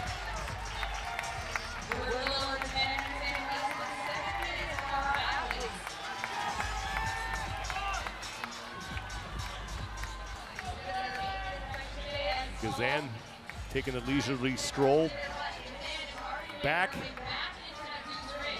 to the rope. Lots of time on the clock yet, Sean. 18-minute time cap. We're a little over 10 and a half in. If she moves as fast as she did on that last set of legless rope climbs, she will have plenty of time to cross the finish line. Emma Tall has just closed out her sled push. Laura Horvath is looking to be the next woman to do that, and Emma Lawson is starting to creep up on Laura Horvath here. And there is Lawson. He's about a sled length behind Laura Horvath. Horvath is done, and now Lawson is done. North Park, do you guys want to see a finisher? Alex Gazan, 2 rope climbs left. There goes Alex making the move. Beautiful, using those legs. That's the kip I'm talking about. Short, choppy little steps, fast hands down the rope. Believe it or not, you could blow up just on the descent down, because you have to control your descent down. You can't just fall. Gazan going to the cooler. Just trying to cool herself off.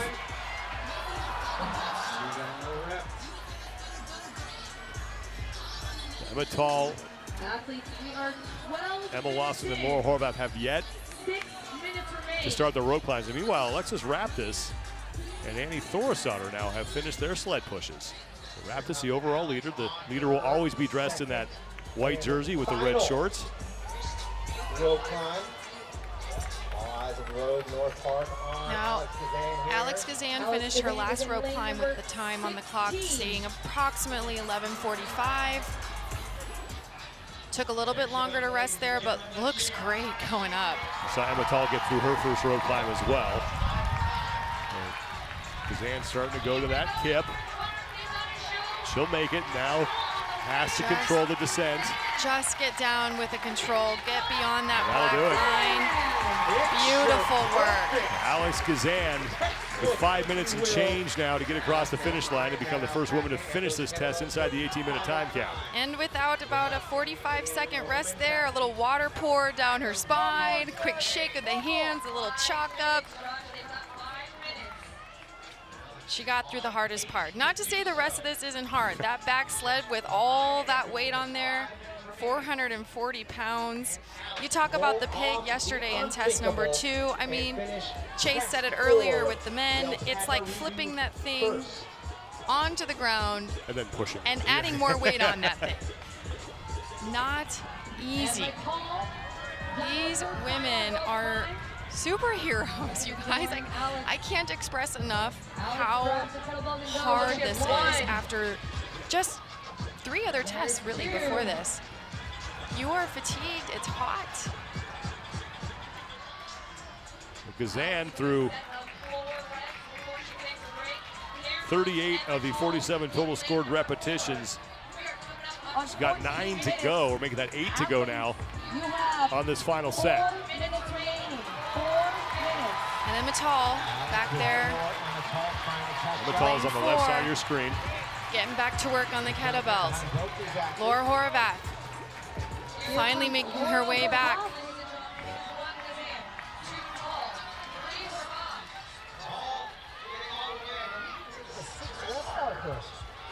Mittal has half of her set remaining now. She has 6 left. Gazan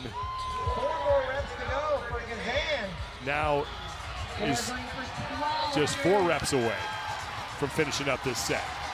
Here comes Laura Horvath. Horvath on the right side of that box, on the left side of your screen. As Alice Gazan is now done and smartly puts those things right onto the sled. We see a lot of athletes just drop them and have to lug them over there. Brent Fikowski did that for the men. And now Gazan is onto the sled. And Emma Tall is just about done with her final set. Gazan immediately comes off the sled. She's not only sweaty, but she poured that water down her spine. I don't think she's completely dry. She did slip. You notice they're using their trap muscles, they're using their lat muscles, they're using their biceps and triceps to push that sled. Now, Emma Tall is on the right. Gazan is on the left. They're about dead even. And here's what you want to do, Sean. You want to stay low to the ground. You want to keep your hips parallel to the floor, and you want to just keep moving your feet. They do not want to go, trust me. Your calves are burning at this point. Your quads are blowing up. But you just got to keep them moving. Gazan finally starting to push again, so it's going to be Emma Tall who's going to get in, and Emma Tall will take the Alpaca. She just kept her feet moving. She stayed low to the ground. Gazan is slipping. She lost a shoe. The shoes matter. I mean, Nobull hooked them up with some cleats. I'm surprised to see them not more of them out here. Well, Gazan now with one shoe is going to try to, now she's going to ditch the other one. Laura Horvath is threatening to catch Gazan. Horvath is on the right. Gazan now ditching the socks. And Laura Horvath is looking to wrap up a second place finish in this test. Head judge comes over to Gazan's lane and says, you've got to put your shoes back on, my dear. Holy smokes. Well, Horvath is in. That'll be a second place finish for her. Remember, she was only out of the top 3 by 23 points was Horvath. 16:36.18 seconds, and now a minute and change before we hit the time cap. Here comes the leader. Here comes Emma Lawson. Alexis has, what do you think, maybe 3 more feet to get to the blue line? Just the front of the sled needs to touch the blue line, Sean, but oh my goodness, she doesn't even have her second shoe on yet. Well, the 2 feet that matter are the ones that she's dealing with right now. She's got to get her shoes back on. And here come Emma Lawson and Alexis Raptis. Raptis is in that white jersey, the leader's jersey. And now Gazan. Her shoes are not on, Sean. They're literally, toes are in the shoes.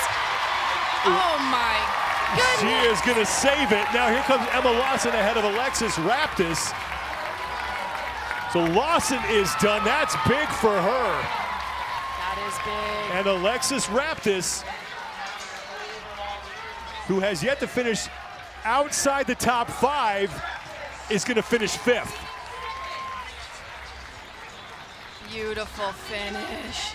Wow, Sean, she is going to have 4 top 5 finishes here after this test. That is so impressive. The Raptis looking like she's going to hang on to that leader's jersey. Emma Tall is going to take the test. Laura Horvath is going to move up the overall standings. Alice Gazan dealt with a shoe problem. She's still going to take 3rd place. 10 women on this floor for this final heat. Annie Thorisdottir, the former 2-time champion, the only woman to compete in 3 different decades at the CrossFit Games, is within striking distance for a spot on the podium. And for more on her, let's send it down to Nikki Brazier. it is no surprise to see Annie coming into this test in that 4th place spot. She has more experience than any other competitor out here. 13 appearances at the CrossFit Games. And when I asked her what makes this one special, she said having her family here, especially her daughter, cheering her on in the crowd, an inspiration to all athletes, but especially us mamas. There is Alexis Raptis, your overall leader after 4 tests, 3 fifths and a third. 24 years old. The teen division started in 2015, and that's when this individual woman started. Only 3 women have finished this test inside the 6-minute time cap. Olivia Kerstetter has the top time at 5:50.91 seconds.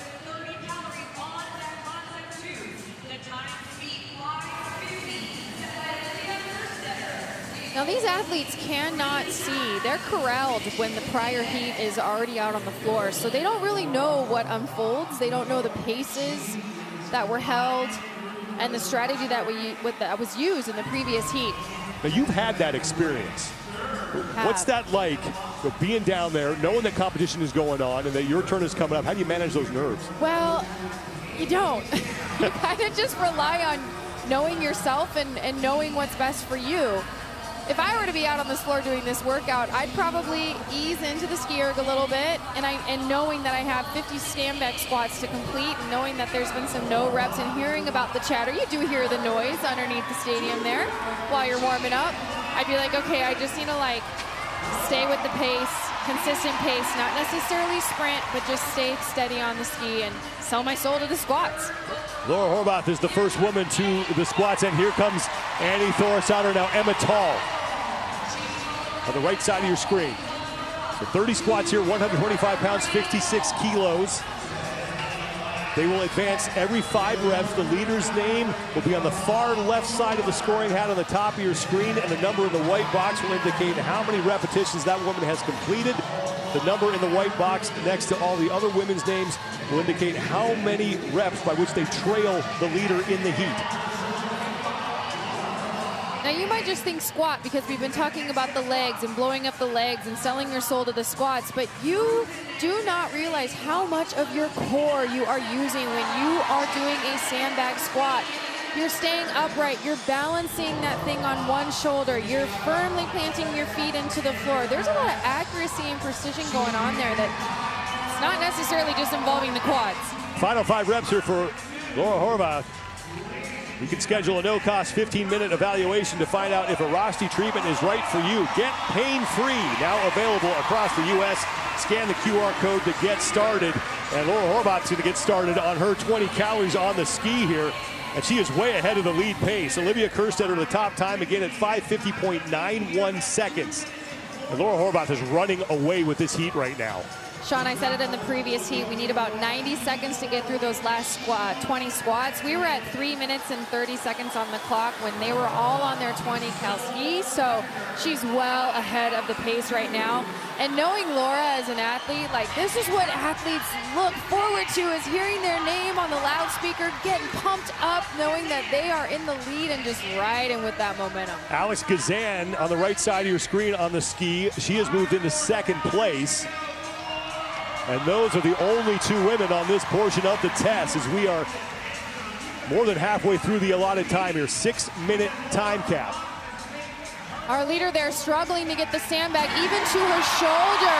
And now Laura Horvath getting the crowd behind her, as she is looking to put up a dominant performance here. Annie Thorisdottir moving to the ski. You just saw her at the very bottom of your screen. Emma Lawson is there as well.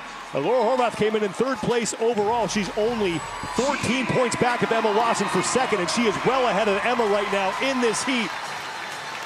Laura is so ridiculously strong that it is no surprise that this 125-pound sandbag is being handled the way that it is right now. Horvath looking for her 8th career win at the CrossFit Games. And she is absolutely demolishing this. She has 5 reps to go.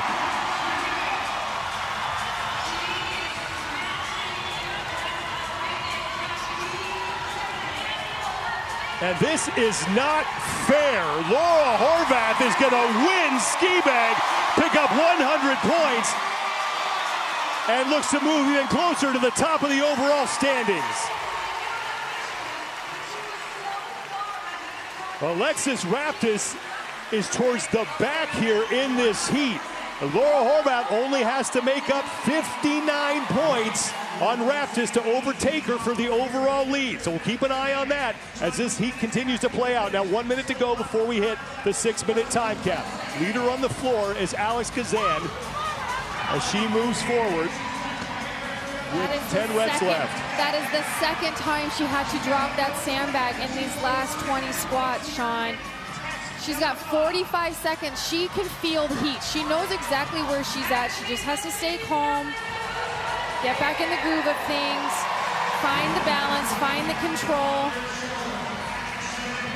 Well, Alex Kazan now with 30 seconds to go to get inside that 6-minute time cap. She's got 5 reps left. I talked to her coach, Justin Kotler. They've been working on what's been taking place between the ears this offseason. This will be a huge confidence builder for her if she can finish before the cap. It looks like she's going to solidify that. Kazan is in, and that should be good enough for second place in the test. It was close. But 550.32 is going to be 0.6 of a second faster than Olivia Kerstetter. So only 2 women finish. And if you blinked, you probably missed Laura Horvath as she just dusts that test. Well played, Mr. Arsenault. Here are your 8 women in this 5th and final heat. Your overall leader, Laura Horvath, will be right in the middle of the floor. This is the first time she's worn the leader's jersey since her rookie year in 2018. From an emerging star to the first star, Annie Thorisdottir, a former 2-time champion, the only woman to compete at the CrossFit Games in 3 different decades, and she is within striking distance of a podium spot here. And Sean, Adrian Conway was talking about the question from Adrian Bosman, did I cook these athletes too much? Well, I hope you like your athletes well done, because they are going to be cooked thoroughly after this test. That's Gabby McGowan, who was out front early on that first 400-meter run. She's followed by Emma Tull and Alice Kazan. Laura Horvath there in the leader's jersey, working her way up towards the front on the outside. G-Shock is giving you the chance to win a new G-Shock watch, a CrossFit Level 1 seminar, and more than $400 in CrossFit swag. You can scan the QR code on your screen. Terms and conditions apply. The pace right out of the gate is so uncomfortable. It is fast. It is unbroken. It is just all out. But that is the right pace, an uncomfortable pace. If you feel like you're going too fast, you have chosen the right pace for this test.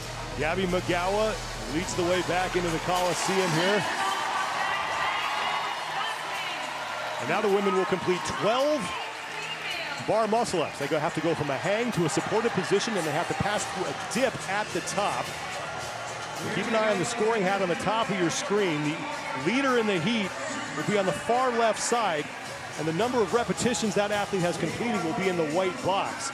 The number in the white box next to the athletes behind the leader will indicate the number of reps by which they trail the person in first place. There are 102 total scored repetitions in this test, 34 per round. So at the 13 rep mark, that's when they will move on to the dumbbell, the 35-pound dumbbell for the 21 snatches. And Laura Horvath is there first, followed closely by the entire field. The time to beat set by Jamie Simmons in the previous heat of 8:27. Her split time after the first round is 2:35. 34 is the number that Laura Horvath is looking to hit to get back out on the course for round number 2 in that second 400-meter run. Ariel Lowen and Alex Kazan are fighting with Alexis Raptis. If you take a look at Gabby McGowan, Lowen is inside of her, but there's Laura Horvath in the leader's jersey, trying to hold off Emma Lawson, who's to her left. She's in the all blue now. Lawson just putting down the dumbbell. Horvath off first, followed closely by Ariel Lowen, Emma Lawson, Alice Kazan, and Annie Thorisdottir. Now, I think Ariel Lowen is a sleeper pick for this test. She's got a gymnastics background for about 14 years, but then she did track and field, her event being the 400. She's built for this test, but Laura Horvath, what she has done all day, coming off what I would consider a signature test win right before this. And Laura Horvath has proved to us just in these last few rounds that she can run. She's not been the best runner on a machine, but put her on some cement, she's taken off. With Horvath, Lowen, and Emma Lawson, you can text JOCO to 24672 to get 30% off your order at JOCOfuel.com. One-time use only, good through August 9th, 2023. Get some. Laura Horvath looking to get more points here. 100 points goes to the winner of a test, 97 to second place, and then that total decreases as you work your way down the results. And she has a 10-point lead as Laura Horvath over Emma Lawson, who is in third place on this run.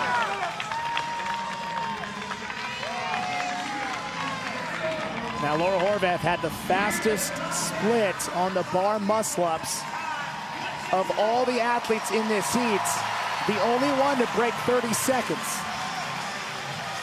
Horvath, Lawson, and Lowen to the pull-up bar at essentially the same time. Horvath got about 1 rep in before Lawson and Lowen started. 47 is the number they got to hit to get back to that 35-pound dumbbell. And a classic CrossFit triplet, right? 3 movements, fast, uncomfortable. That's where we see the magic happen. We have a monostructural movement, a run. We have the gymnastics with the pole and the bar muscle up. And then we finally have that weightlifting element with that kettlebell, or excuse me, dumbbell. Lowen and Lawson done at the same time and out of the dumbbell. And again, it's Horvath with 1 rep before Lawson and Lowen get started. Lawson just got hit with a no rep. The dumbbell has to hit the ground, go from the ground directly to overhead, and your arm has to be fully extended for that rep to count, and you have to alternate arms with each repetition. And that's the challenge here with that dumbbell. For these athletes, 35 is not heavy, so they all have to move quick. And both heads of that dumbbell, you talk about precision and accuracy. It's easy for just one head to kind of bobble and hit. Both sides of that dumbbell head need to touch the floor. Ariel Lowen is now in the lead. It looks like, according to the scoring hat, she looks to be the first woman back to the run for the final time, right side of your screen. And now a no rep for Horvath, and that's going to open the door for Lowen and Lawson. Ariel yelling at the crowd on her way out. Come on, let's go.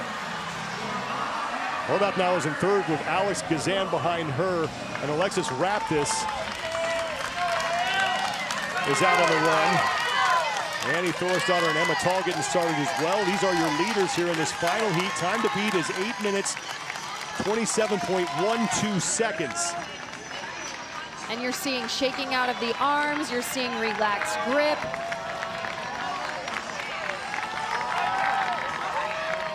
There's a little uphill on the front part of this 400 meter. But on the backside, we do have that downhill taking them into the Coliseum. Ariel Lowen making her 3rd appearance here at the CrossFit Games, her 3rd straight appearance. She gave birth in 2019, took 2 years off, and then qualified for the CrossFit Games in 2021, and she finished 14th. Last year, she was 11th. Emma Lawson closing the gap behind her. And our leader. Emma Lawson, another former teenage competitor who finished first in the 16 to 17-year-old division in 2021. Last year, she made her individual debut and finished in 6th place overall and was the overall leader at one point. Now Lawson starting to close the gap here on Lowen. Laura Horvath in 3rd. Now what's big for Lowen is nobody's really separated themselves on the bar, but Lowen has the 2 fastest splits of any athlete on the dumbbell. Here come Lawson and Lowen. Now Raptis has pulled even with Laura Horvath. Raptis in the all blue, now just starting her bar muscle ups. The 12 reps here, got to get to the 81 rep mark to move back to the dumbbell for the final time.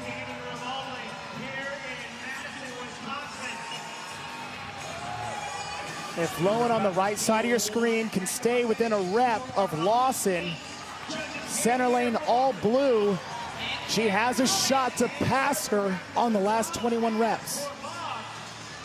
Lowen now with 1 rep remaining, and she will be the first woman to the dumbbell, followed closely by Alexis Raptis and Emma Lawson. So Raptis gaining ground here as Laura Horvath is now struggling on the pull-up bar.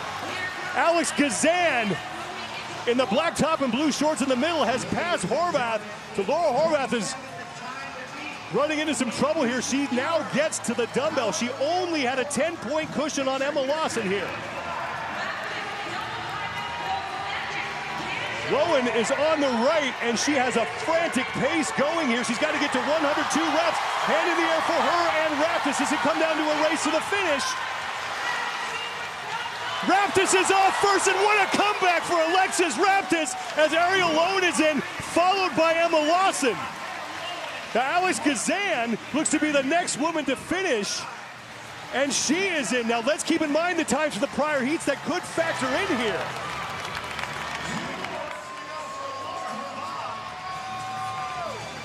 A no rep for Horvath. And now she is done. So Laura Horvath is in. She's going to take 5th place in the heat, but that's 15th in the test. So Emma Lawson may have erased that deficit as Annie Thorisdottir comes across. And now Gabby McGowan is in. So Alexis Raptis wins her heat. She's going to finish 3rd in the test and pick up 94 points.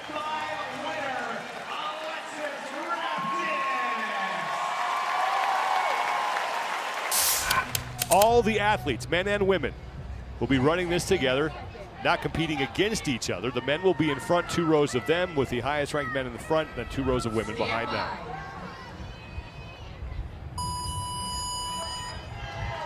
And we are underway. How about that start? Roman Krennikov right next to Jeff Adler. 1 and 2 side by side. The other host is out front as well. Talked to Jeff Adler yesterday. He says he's going to try and win this thing. I find it interesting. I don't think that Roman Krennikov even has a watch on. No gear. The guy's just going completely raw, getting after it. Roman Krennikov is a front runner. He loves being in front. He loves to lead. Well, there are no markers out on the course, this we know, Chris, so why not just go for it? Just lead the pack and lead the way.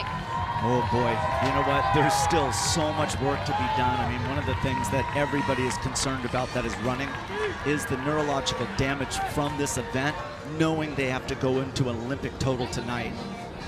And don't forget test number 8, the intervals that's coming up after this. But Chris, when you look at a 5K, obviously everyone knows 400, they know how to pace an 800. What's the best way, in your experience, to attack this race? They've got an opportunity for about the first 10, 12 seconds with that phosphagen energy system to really go out and get that open air. That's what you need to do, and then settle. The key in this event, you must be patient for that 60 to 90 seconds to allow the aerobic system to get warm. The kiss of death will be you're going to throttle too hard, and you're going to go over to the limit, and now you're going to end up shutting down and underperforming. Patience. The athletes will make 3 trips around the circuit here, and they'll enter into the North Park at the completion of every lap. Mike Arsenault is down there with more on the fans who will be lining the course. Mike?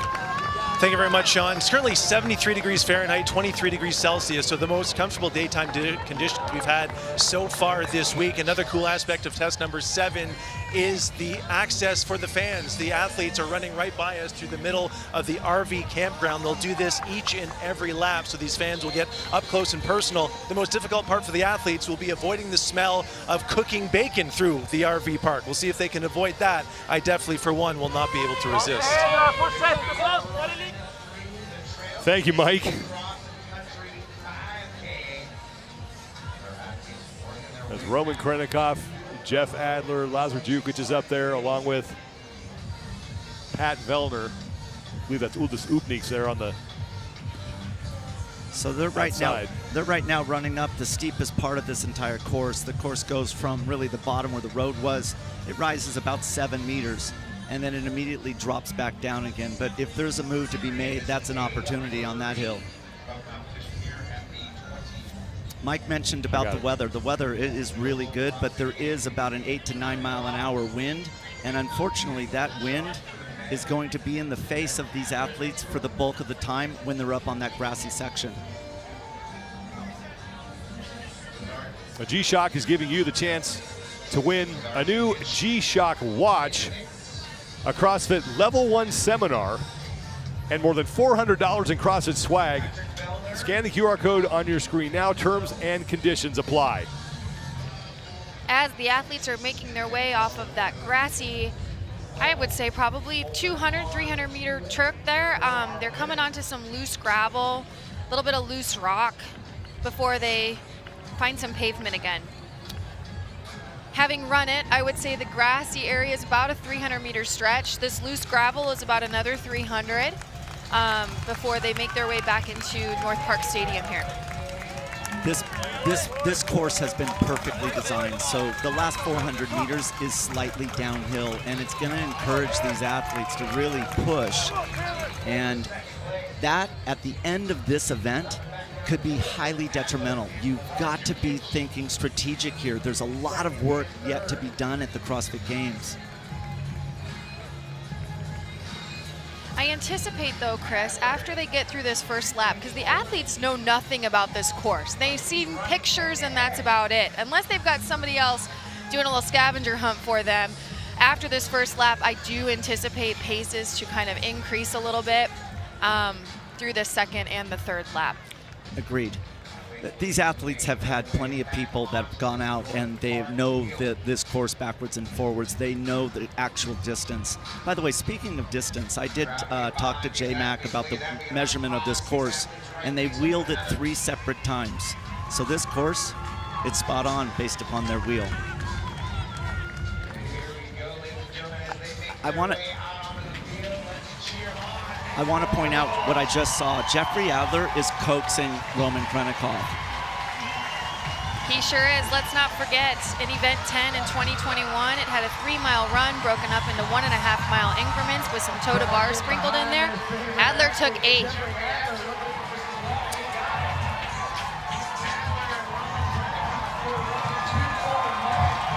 Lap 1 of 3 is down for the leaders for the men. It looks like Emily Rolfe is your leader for the women. She's ahead of Justin Medeiros as they exit the stadium here at the North Park. Emily Rolfe is on the right side of your screen. No surprise that she's in front here. Absolutely. Emily won the Ruck Run in 2019. She also won Event 10, which was the 1-mile run sprinkled with the toe to bar there in 2021. Running is her jam. And Rolfe is looking to move her way back up the overall standings. She was in a podium position early on, but since finishing 7th in the inverted medley, she's gone 30th, 33rd, and then a 14th last night in Helena. So looking to score some points here in test number 7. You can see the fastest 5K times in the bottom left-hand part of your screen as every division completed this test. 17:36.03 seconds from Adam DeJong in the 35 to 39-year-old division, the best time that we have seen. Now you mentioned Jeffrey Adler. As you take a look at Brent Fikowski and Nick Matthew, and you see Emily Rolfe is your female leader. Behind her is Noah Olson. Look at Emily Rolfe. Look at her power output. Look at the amount of power that she's able to put into every step, and compare it to the men that she's running next to. The men look heavy. They look like they're sinking into every foot strike, almost like they're running in soft sand. That's the difference between the two of them. She is right now on her game. She looks amazing to me. And here's the deal, guys. Okay, in that 2021 event, the Event 10, toe to bar and running, there's no Tia, there's no Haley, there's no Christy Aramo, there's no Kristen Holte, there's no Sam Briggs, but there is a Gabby Magala. But however, she took first. The next person in line is anybody's ball game here.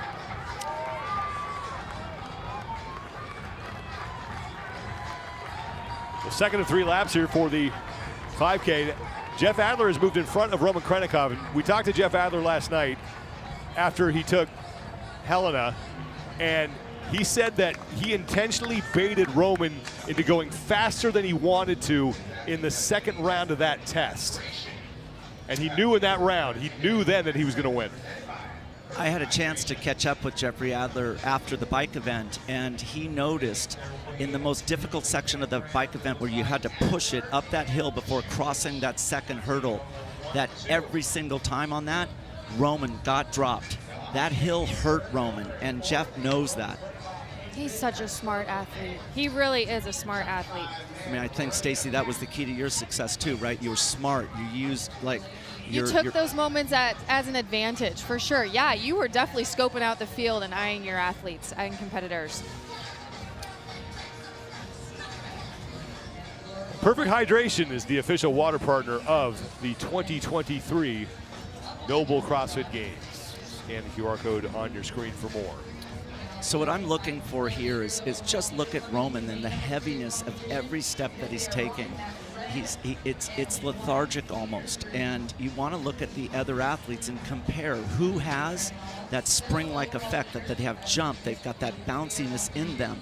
That means that their neuromuscular system is firing, they're sequencing muscles properly, and that is the athlete that's the threat. I mean, look at Roman's posture. The head is dropping, the shoulders are rolling in. There's fatigue mounting. Same thing with Vellner, right? They're starting to hinge at the waist. They're hinging at the waist because they're trying to change the muscle groups that are allowing them to run. Top 5 of the men are Jeff Adler, Jelle Hosta, Lazar Jukic, then Roman Krennikov, and Pat Vellner. And Jeff Adler in second place has a 100-point deficit he's got to make up on Roman Krennikov. He can't do that in one test, but he needs to start chipping away at it. And right now he's getting a little help from Hosta and Jukic.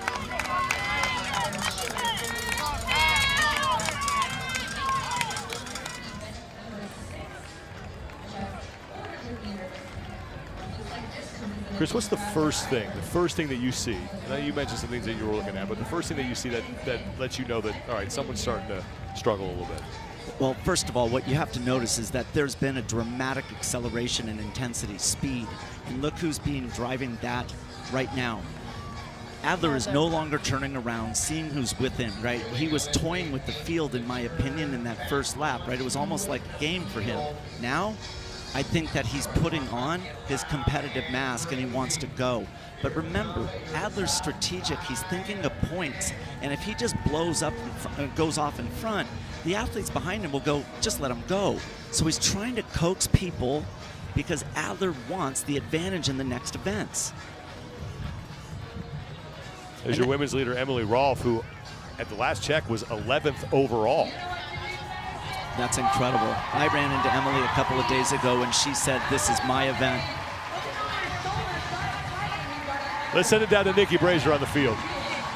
Guys, you can hear it, and if you pay close attention, it almost seems like the athletes pick up a little speed as they run through the North Park here. The crowd is going crazy as the athletes re-enter the stadium here, and that's part of what makes this course really special here, is running through this section of the North Park. But you gotta wonder if that little extra energy boost is messing up some of their plans going into this. Chris, I'm wondering, are some of the athletes a little bit hurt from the last couple days? Is that affecting their pace as they go through this 5K?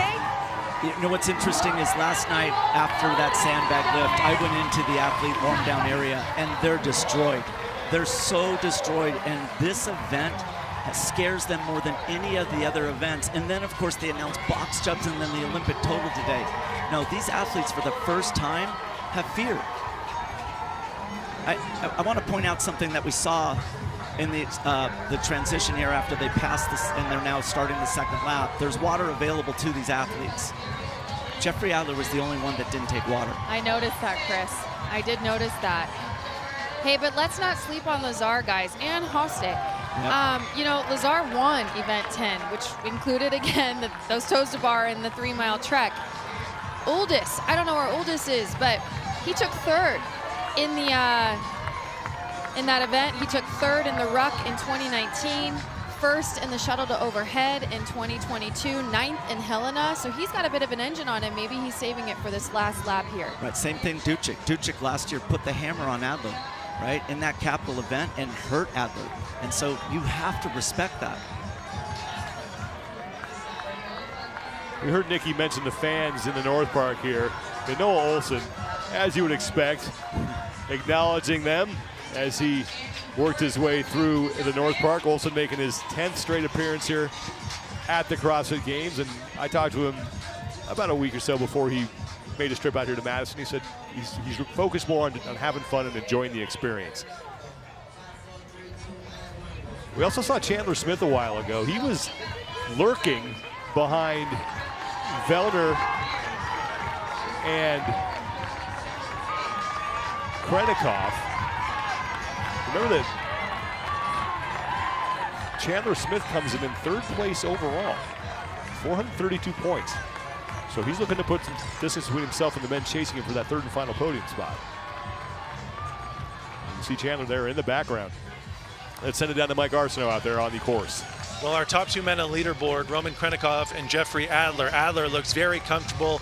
He's pretty much led this race thus far wire to wire. Conversely, Krennikov trying to shake out his arms, just gulping air. It looks very uncomfortable, and we're seeing distance between Adler and Krennikov start to spread out a little bit, and more importantly, starting to see some male athletes get in between them, which is key for Adler to try and chase down Krennikov over these final 2 days. That's an incredible observation, because remember, the CrossFit Games is an endurance competition, and you have to have great endurance. And one of the main factors in endurance is your ability to recover, right? It's a major measure of aerobic fitness. And if Roman Krennikov is struggling now, that is going to show his inability to recover going into the next event. Remember, we're only halfway. Now Yella Hosta has made a move on Jeff Adler for the lead here. But let's not count Adler out there. Won Helena last night and applying both shorter distance and longer distance here today with this 5K. My girl Emily Rolfe coming in 15th overall after her second lap. Rolfe taking second in the ride, 12th in the pig chipper, 7th inverted medley, 30th. The Alpaca redo, 33rd ski bag, and then 14th last night in Helena. And there is Emily Rolfe, your leader right now for the women. Looks great. Just pushing through the floor, just pushing that ground away behind her. And very relaxed, so you know when athletes get fatigued because the shoulders gradually start to rise, and that, unfortunately, that creates a restriction in the leg's ability to move. And behind her, you can see Katrin Davis' daughter, Ariel Lowen, Gabriella, our leader, Emma Lawson. Well, Emily Rolfe on the left side, if you remember last year after the bike to work event, she had to withdraw and had to go have emergency surgery because of a blood clot in her arm. And at that point, after that event, she went to the medical crew and said, my arm is blue, I don't know what's going on here. And then that's what triggered the whole surgery and the scramble that ensued after that. And yesterday, or Thursday after the first test, she went to the medical team and said, look, my arm's pink, it looks fine. Yella Hosta is going to be the first man in, and Yella Hosta is going to take the 5K and lock up 100 points. And the rookie looking to move inside the top 5 here. And here comes Jeff Adler. Adler's going to finish second. And Roman Krennikov is only going to surrender 3 points to Jeff Adler as Krennikov found a second gear to get himself across the finish line. And now Lazar Jukic will be 4th. And where's Patrick Vellner at? Here comes Brent Stokowski, Chandler Smith. Jay Crouch is going to pass Smith, and then Uldis Ukic is across. And here comes Will Morad. Where's Vellner? And here comes Pat Vellner.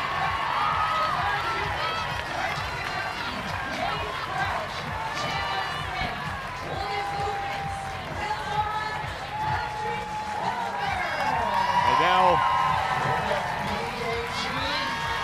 there's comes Sam Quant. Now Bjorn Carl Gudmundsson trying to hold off James Sprague. And here comes Emily Rolfe, who's going to take this test for the women.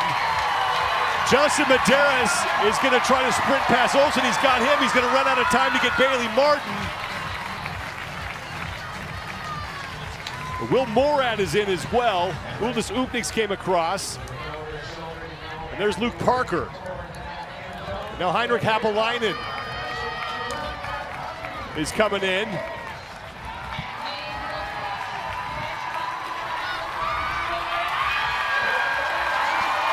Yonakoski is in, Ant Haynes. Catherine Davidsdottir is going to come across, followed by Ariel Lowen. So a great finish there for Catherine Davidsdottir.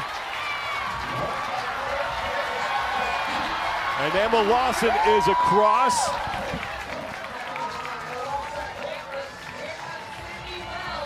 There's Sydney Wells, who was the last woman to survive the cut. Danielle Brandon is in, and now David Shirunki. Now Dallin Pepper.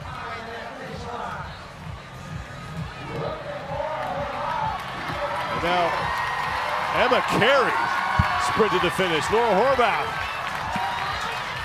is in. I believe that was Alexia Williams and Paige Semenza who came in. We are at the 19-minute mark.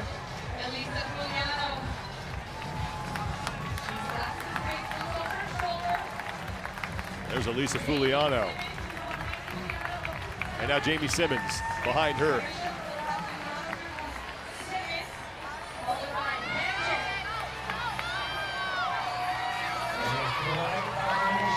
Shelby Neal is in. Spencer Panchik, Alex Gazan.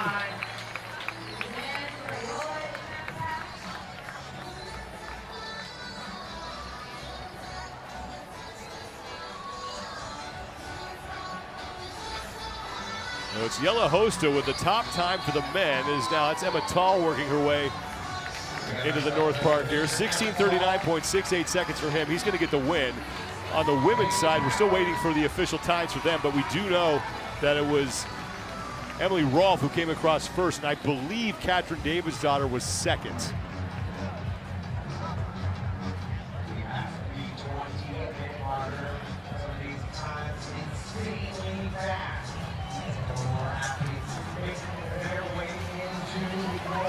Now here comes Annie Thorisdottir making her way into the North Park.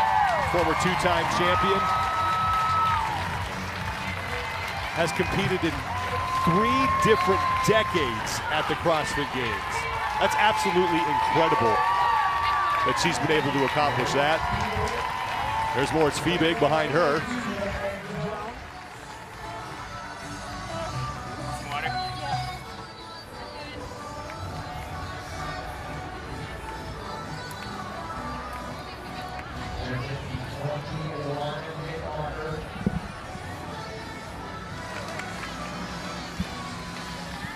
More finishers coming in now.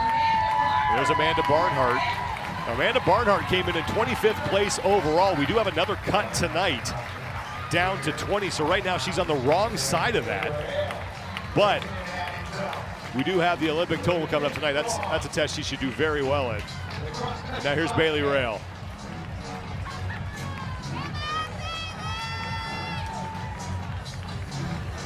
We have 3 men who went sub-17, Hosta, Adler, and Krennikov. And as far as the women go, we are still waiting on their final times to be updated. Now keep in mind our age group qualifiers, our fastest male, Adam DeJong, in the 35 to 39 age group, 17:36.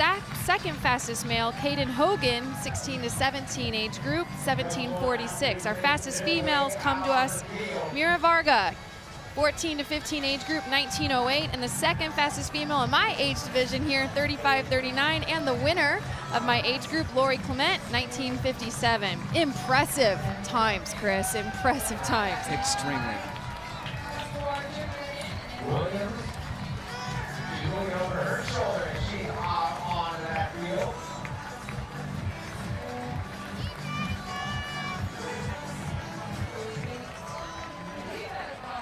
And now Alexia Williams is coming in. It was Carolyn Stanley who finished earlier.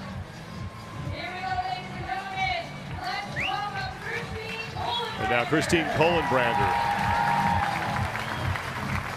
is across.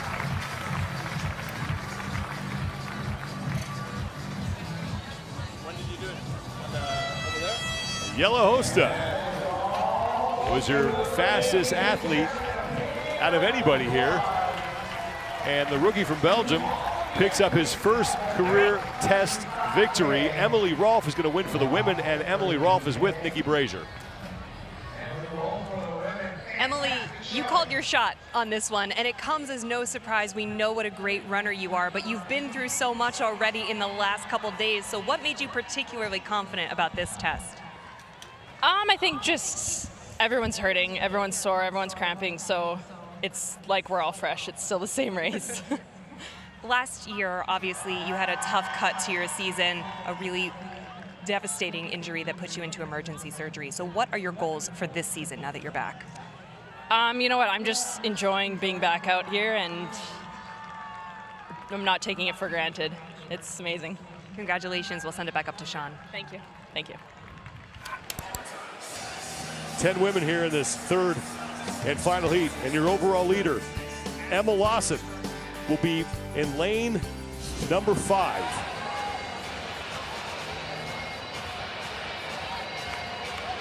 Emma showing us she can run long and short. 7th in the 5K, 5th in Helena, 1st in the ride. And Emily Rolfe coming off a test win in the 5K earlier this morning. Right now, 7th place overall. We are underway. We start with the 21 box jump overs. Unofficially, the time to beat belongs to Emma Carey. Around 8 minutes, 1 second total for both intervals.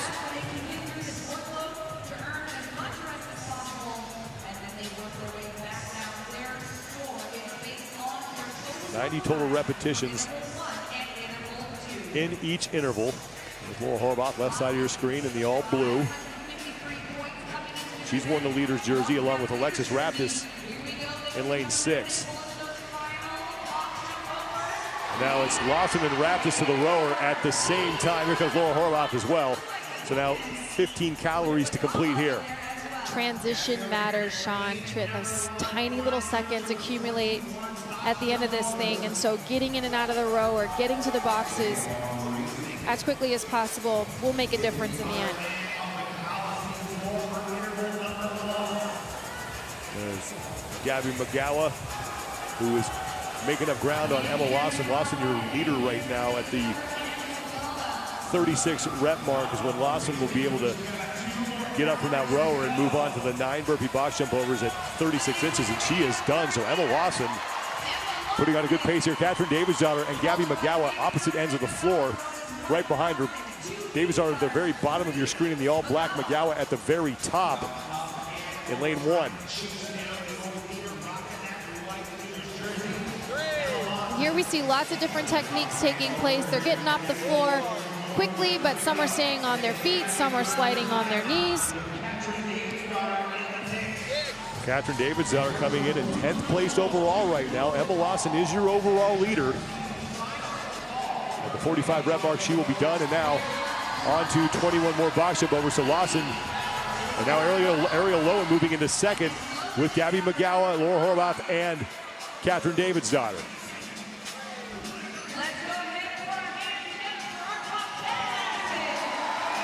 8:01.67 seconds officially for Emma Carey is the top combined time for these two intervals.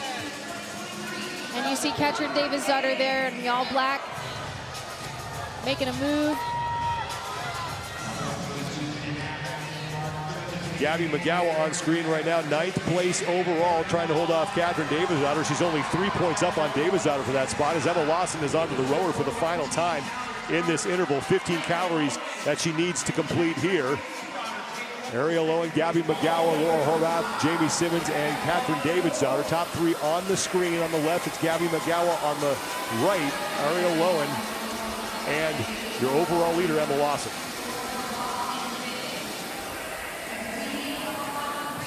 G-Shock is giving you the chance to win a new G-Shock watch, a CrossFit Level 1 seminar, and more than $400 in CrossFit swag. Terms and conditions apply.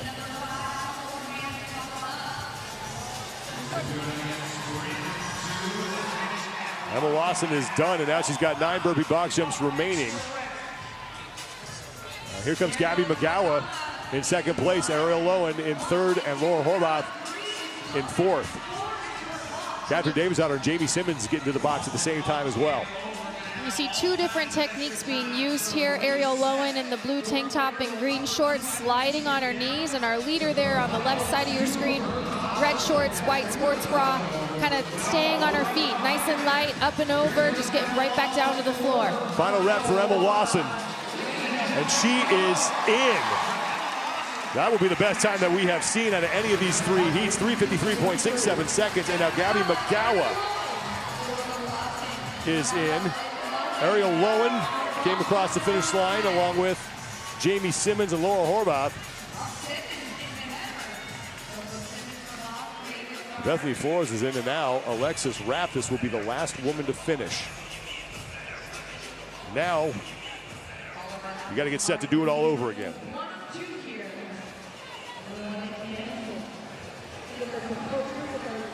As the athletes take a break, let's go back down to Nikki Brazier. We've seen a few different techniques when it comes to getting up and over that box, but Catherine Davidsdottir is the only athlete that I have seen do a full rotation coming up and over the box on each and every rep. Stacy, you've done this a few times in competition. How is she not getting dizzy? That's just the thing. I don't understand either. I would prefer a lateral box jump over myself, but once you're in a groove, you just kind of roll with it. And maybe her world wasn't spinning after all. The men will be up next, and you're going to want to join us for heat number 1. 5-time Fittest man on earth, Matt Fraser, will be joining us for that. Getting set to start interval number 2 here in the 3rd and final heat for the women in test number 8, and it's Emma Lawson, your overall leader, who had the fastest time at 3:53.67 seconds. Not only the fastest time in that heat, but the fastest time we have seen in any heat from interval number 1.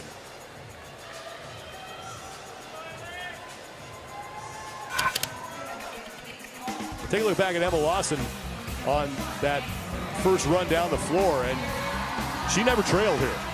She led the pace the entire way. She, with grace, actually just kind of hopped right off those feet, easily up and over the box.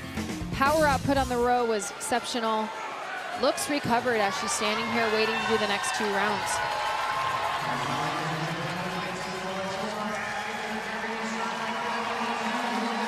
Emma Lawson, your overall leader. She has a test win in ride on Thursday morning, the very first test of these 2023 NOBULL CrossFit Games. Had the leader's jersey after that test, then relinquished it to Alexis Raptis, and then regained it on day number 2 yesterday.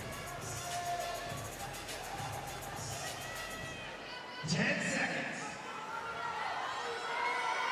Getting set to start the second and final interval for the women here in heat number 3, the 3rd and final heat of test number 8. And it's Emma Lawson in the middle of your screen wearing the white overall leader's jersey, who had the top time in the first interval at 3:53.67 seconds. We start with the 9 burpee box jump overs, 36 inches on that box. They can get over it however they want. They just cannot swing their feet out and around. Gabby McGowan had the second best time, the only other woman to go sub-4 in interval number 1 at 3:59.43 seconds is Catherine Davidsdottir, the former 2-time champion. Now at the bottom of your screen is into the rower for the first time for 15 calories.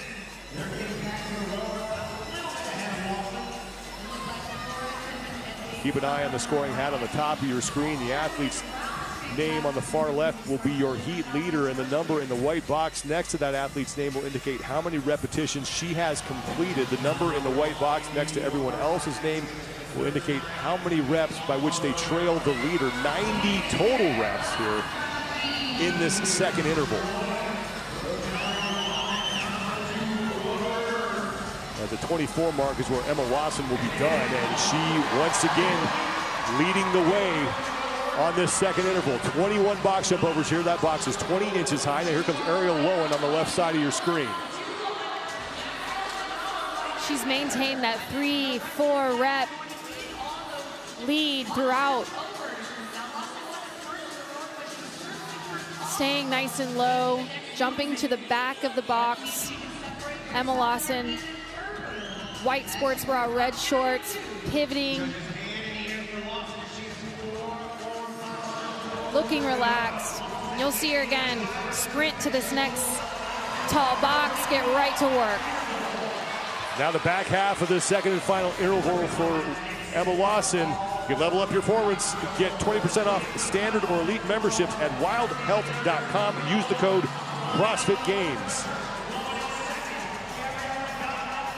So Emma Lawson, your overall leader by just 7 points over Alexis Raptis. The winner of a test will get 100 points. The second place gets 96, and so on and so forth as you work your way down the results. So Lawson trying to get some more breathing room when it comes to the battle for the top spot in the overall standings. And Lawson is done. She'll be first in the rower. 15 more calories here. You'll see her start pulling even without her other foot there in the strap. She just gets right to work.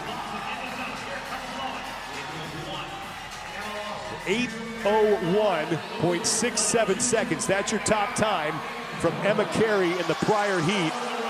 And now Jamie Simmons and Catherine Davidsdottir are getting to the rower. Ariel Lowen is there. She's right next to Emma Lawson in the green shorts and black top. There is now Ariel Lowen on the left side of the screen. You can see Emma kind of getting back to the monitor. Her handle getting back to the monitor a little bit faster than Ariel Lowen. That means she's just taking a few more strokes per minute. In the end, that may help her accumulate more calories faster. Emma Lawson onto the 21 box jumps. She's got to go up and over here 21 times and then across the finish line. She's extending her lead here, Sean. She was 3-4 reps ahead the first round. She's now 8 reps ahead on this back half. Can we say she's getting faster? It certainly does look like it. Ariel Lowen sits in second. It is Gabby McGowan on the left side of your screen in the all black in third. The Lawson is getting set to finish up here, and she's looking to get her second test win of the CrossFit Games, and she will do it in convincing fashion. Sub 4 in both intervals for your overall leader.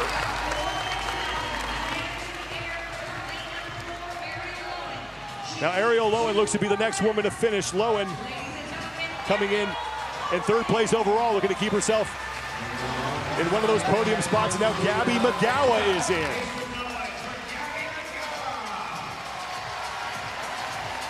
Alexis Raptis is across. That's big for her. Here comes Jamie Simmons and now Laura Horvath. Catherine Davidsdottir finished. Emily Rolfe is in as well. But there is Emma Lawson, who looks to hang on to the leader's jersey heading into the final test of the day. That's test 9 tonight, the Olympic total when the heavy barbells come out. There are 15 women here on the competition floor. Laura Horvath will be lifting on platform number 4. She's trying to work her way back inside the top 3. And this is a great opportunity for her to do that as she looks to regain the leader's jersey. 10 seconds. Karin Freyova will get us started here in round number 1 of the snatch. The barbell has to go from the ground directly overhead in one movement. You cannot pause at the shoulders, and she's going to open up at 195 pounds.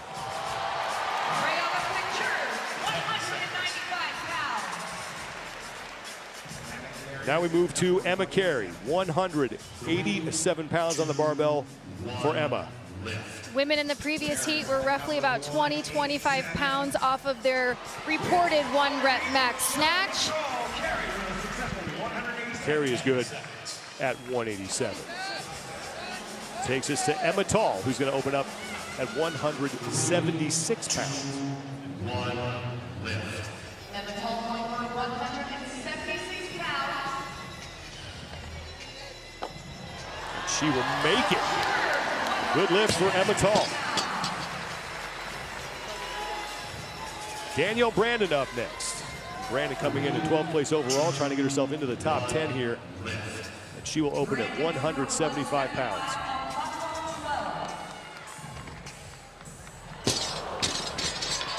She can make another attempt in this 20-second window. As long as the barbell is off the ground before time is called, the lift will count. And she will make it. Annie Thorisdottir, right side of the screen, now at 180 pounds, the former two-time fittest woman on earth. Good at 180 pounds. 31 pounds off her reported one rep max, Sean. From one former two-time champ to another, Katrin Davidsdottir at 175.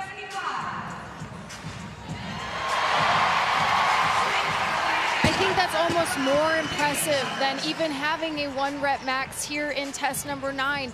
All the work that they've done leading up to this point. They just did 90 box jump overs in the previous test. Here's Bethany Flores as we now get into the athletes in the top 10 in the overall standings.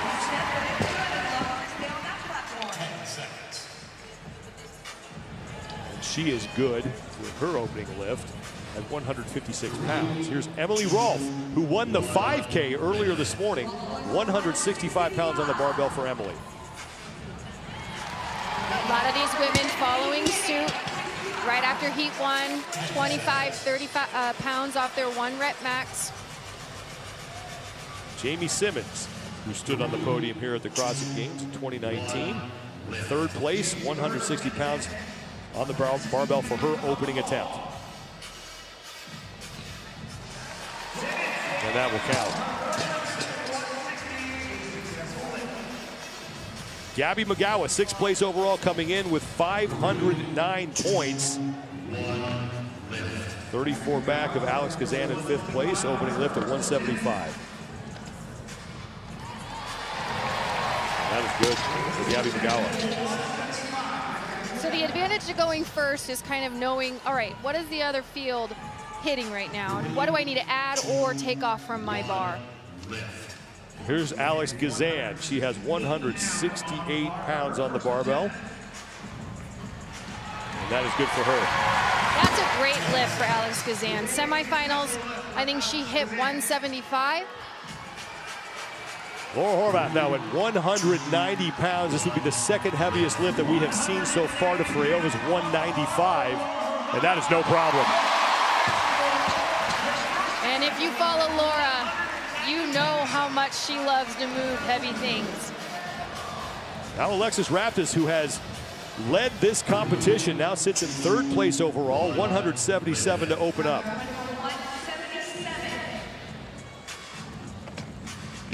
That will count for Alexis.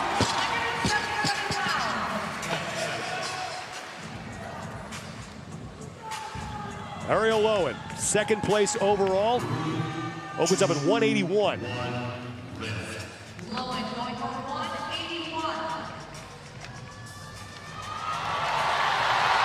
And that will count.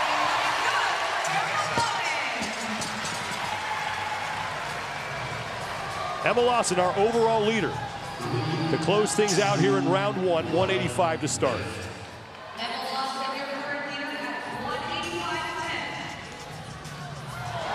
And Lawson does a nice job of saving that. The speed underneath that bar was very fast, 26 pounds off of her reported one rep max.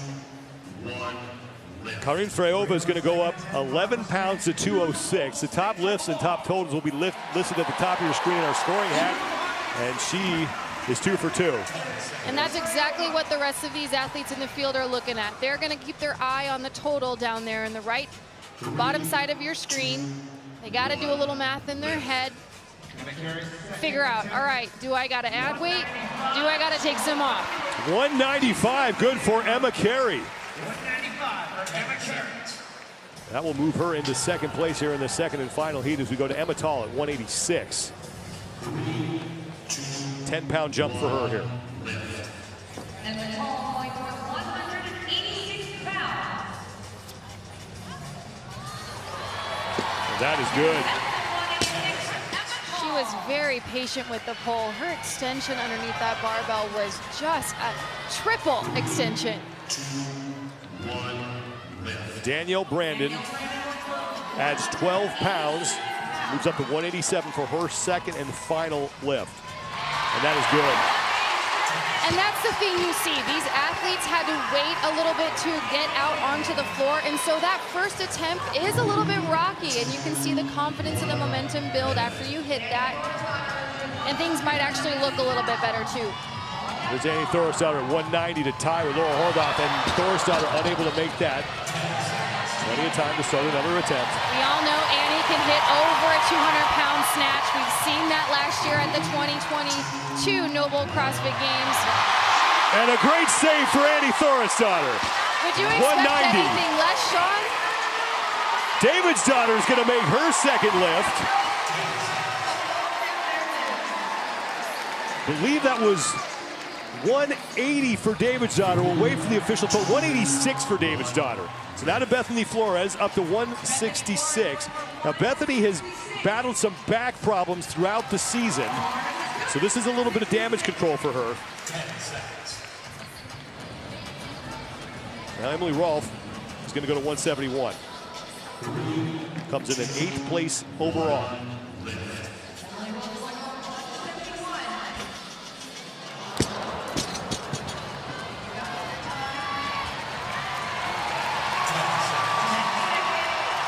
Rolfe has time to make another attempt. The barbell just has to be off the ground before time is called. It won't count. Jamie Simmons at 175.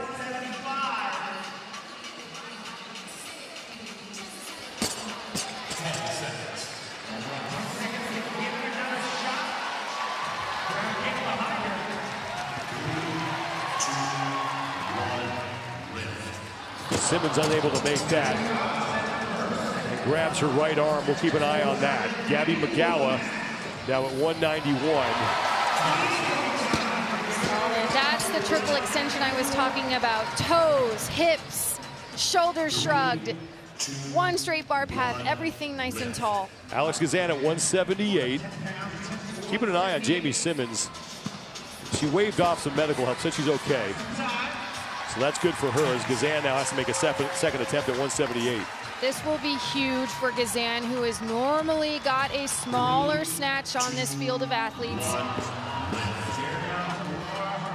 Laura Horvath at 205 is no problem. That'll put her in second place. We've seen one other athlete, Sean, Christine Kohlenbrander in heat number 1, put up a score over 200 pounds. Alexis Raptis at 187. 3rd place overall. Only 14 points back of Ariel Lowen for second. It's easy to get anxious, but you want to slow your pull. You want to make contact at the hip, the most powerful joint of our body. And Raptis has it. And get speed under the bar. There's Ariel Lowen, 191 is good.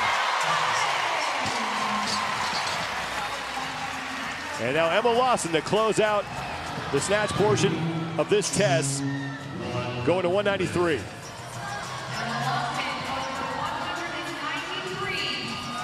And that is good for the overall leader.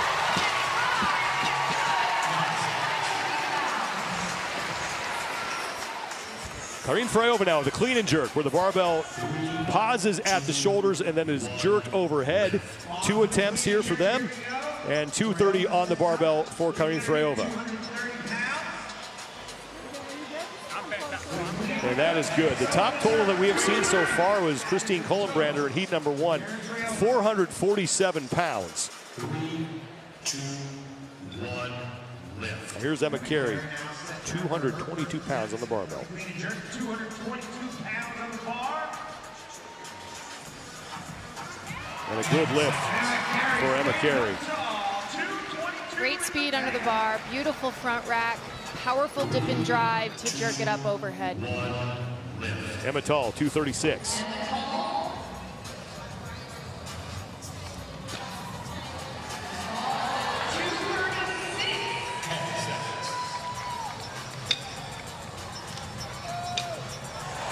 good.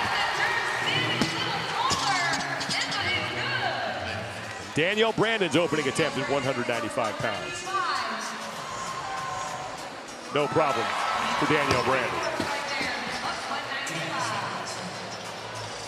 Annie Thorstadter, the only woman to compete at the CrossFit Games in 3 different decades. Back-to-back champion in 2011 and 2012, 225 on the barbell for her. Now keep in mind, she snatched 195. She clean and jerks well over 225, but all the work leading up to this point. And Thorstadter makes it. Making it look like ease. And to add 30 pounds on top of your bar with 4 minutes of rest between a rep. And here's Katrin Davidsdottir, who started CrossFit in Iceland because she was inspired by what Annie Thorstadter did at 217 for her opening lift. 3, 2, 1, lift. Bethany Flores up her first attempt at 181 pounds. Best totals at the top of your screen. Karin Freyova has the best one right now in this heat at 436. And Bethany choosing to power clean versus squat clean. The legs are tired. We talked about that back injury in her previous attempt.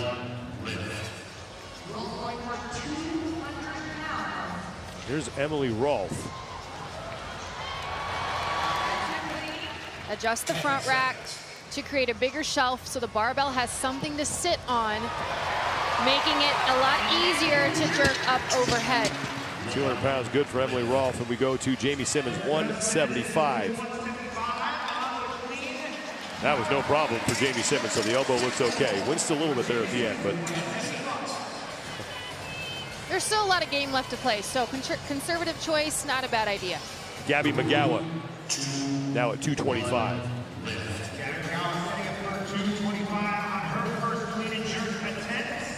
McGowan known to love the barbell as well. Beautiful squat clean. Takes a big breath before she punches underneath the bar. And now to Alex Kazan at 235.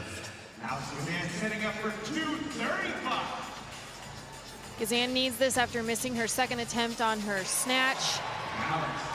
10 seconds. Wider grip on the bar. Good for Kazan, and now we go to Laura Horvath. This will give her the overall lead if she hits it at 245.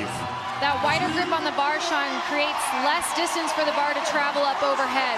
We'll see if Horvath adjusts the front rack, keeps it right outside her shoulders. And there is a lot more in that gas tank.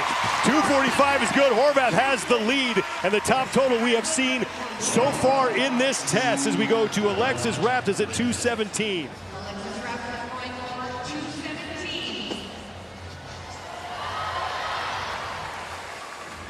That's the hardest part, is that clean.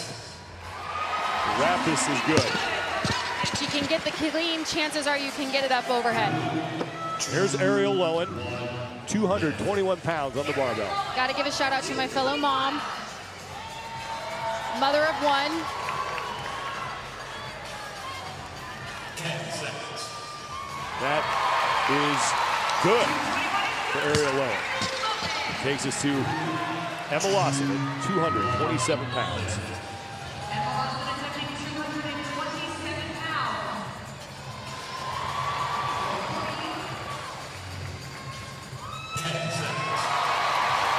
And that is good for Emma Lawson.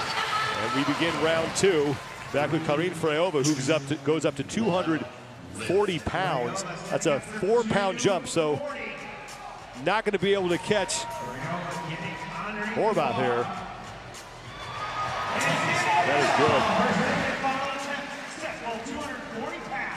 We're just 4 pounds shy of Horvath now, but still solidly in second place as we go to Emma Carey. And you see some athletes taking a look at their coaches behind them in the crowd. It's hard enough to do a lift under pressure, let alone do some math. So they're getting a little help from their coaches there in the crowd, trying to figure out, all right, where can I strategize? Where can I play the game? Do I need to add load? Do I need to take off load? What's the very minimum work I need to do to win this test? Now here's 246 for Emma Tall.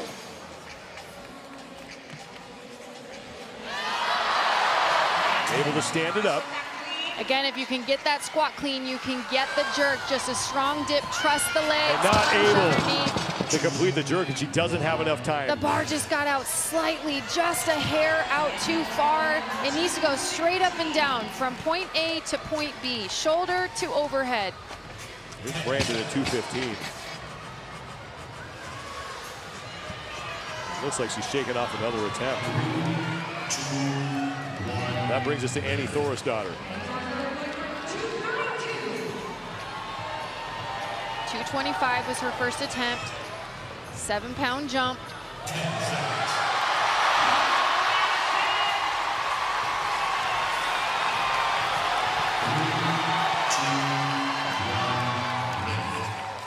Thorisdottir is good.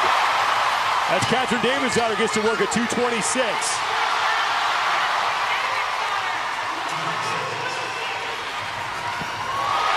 And that is good for Catherine. That was impressive. Annie Thorisdottir keeps herself in 5th place right now in this heat. As Bethany Flores is able to stand that up. And that was the first time we saw her actually get a little bit deeper on that squat clean, Sean. A final attempt here for Emily Rolfe at 212.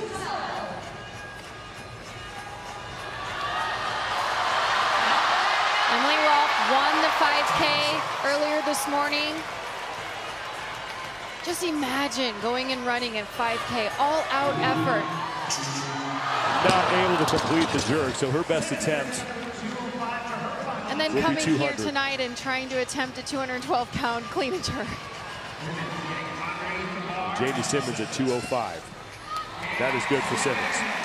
A true testament to these athletes' abilities and their overall fitness. Now Gabby McGowan at 245.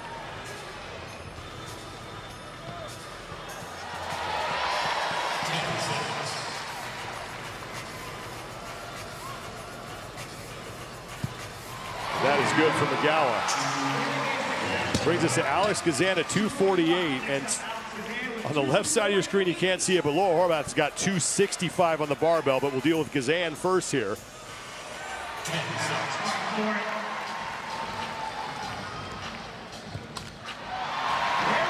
And that is good for Alex Gazan. And now Laura Horvath, 265. This will tie team member Kelsey Heel's lift from earlier this morning in the team test. And Olympic total is good for Laura Horvath. And the crowd loves it. They're on their feet here at the Alliant Energy Center. Alexis Raptis not able to stand that up, so Laura Horvath looking to pick up points on the women directly in front of her. Raptis, Lowen, and Lawson.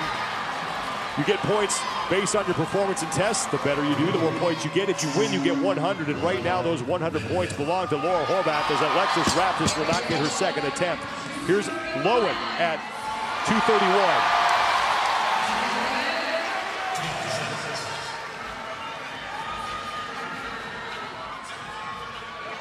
And that'll be good for Ariel Lowen. That just goes to show how well-rounded Ariel Lowen is. This is a big lift for Emma Lawson at 240 pounds. Right now, she's tied for 16th in the test, and that is good. So Lawson trying not to surrender too much ground to Laura Horvath in 4th place. They can run, they can sprint, they can do gymnastics, they can lift weights. These girls are fit. All 20 women will be out on the field together, and the overall leaders will be right in the middle. Ariel Lowen, your 3rd place woman right now, will be in lane number 9. Overall leader Emma Lawson will be in lane number 10. And then Laura Horvath in 2nd place, 48 points back of Emma Lawson. 10 seconds.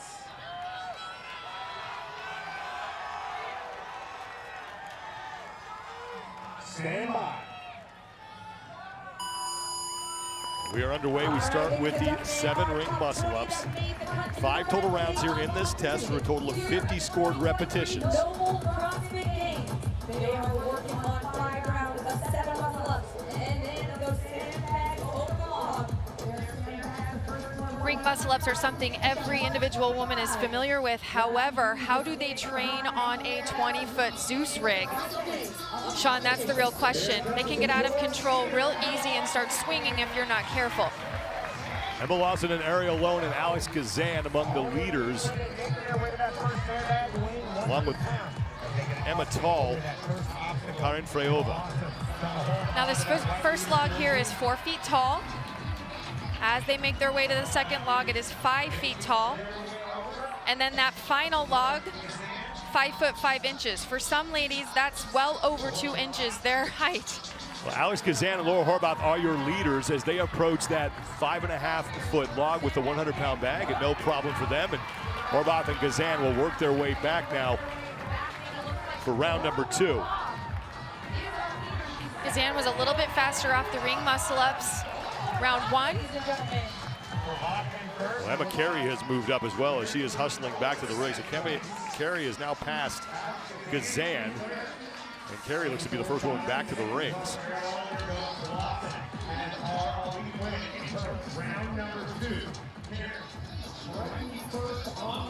Emma Carey coming in 8th place overall. These ladies have done 50 chest to bar pull-ups. They did 36 bar muscle-ups, 6 legless rope climbs, and now they've got 35 ring muscle-ups ahead of them today. Now Emma Carey is back to the bag for the second time. Alex Kazan, Laura Horvath behind her, followed by Emma Lawson and Ariel Lowen. Danielle Brandon is off, along with Paige Powers and Elisa Fuliano. Horvath is up and over. Sean, you forget about the running element in this test, you know? We talk about running with a 20-pound and a 14-pound vest during hero workouts, but these ladies are hauling a 100-pound sandbag on their shoulder, dumping it over a log that might be taller than them. Laura Horvath is now in front. She looks to be the first woman to that third and final log, 5.5 feet. 45 kilos, 100 pounds in that bag. And now Alex Kazan will be the second woman to finish, and Laura Horvath will head back to start round 3. Horvath, 5'7", 154 pounds. Walking between logs to shake out those arms. We know she's maybe not the best in the field at ring muscle-ups, so this is a strategic move from her.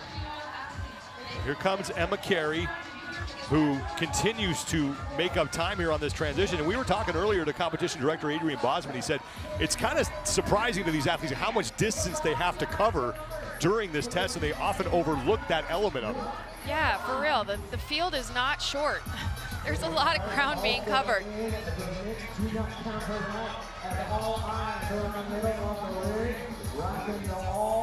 G-Shock is giving you a chance to win a new G-Shock watch, a CrossFit Level 1 seminar, and more than $400 in CrossFit swag. Scan the QR code on your screen now. Terms and conditions apply. Laura Horvath back in the lead.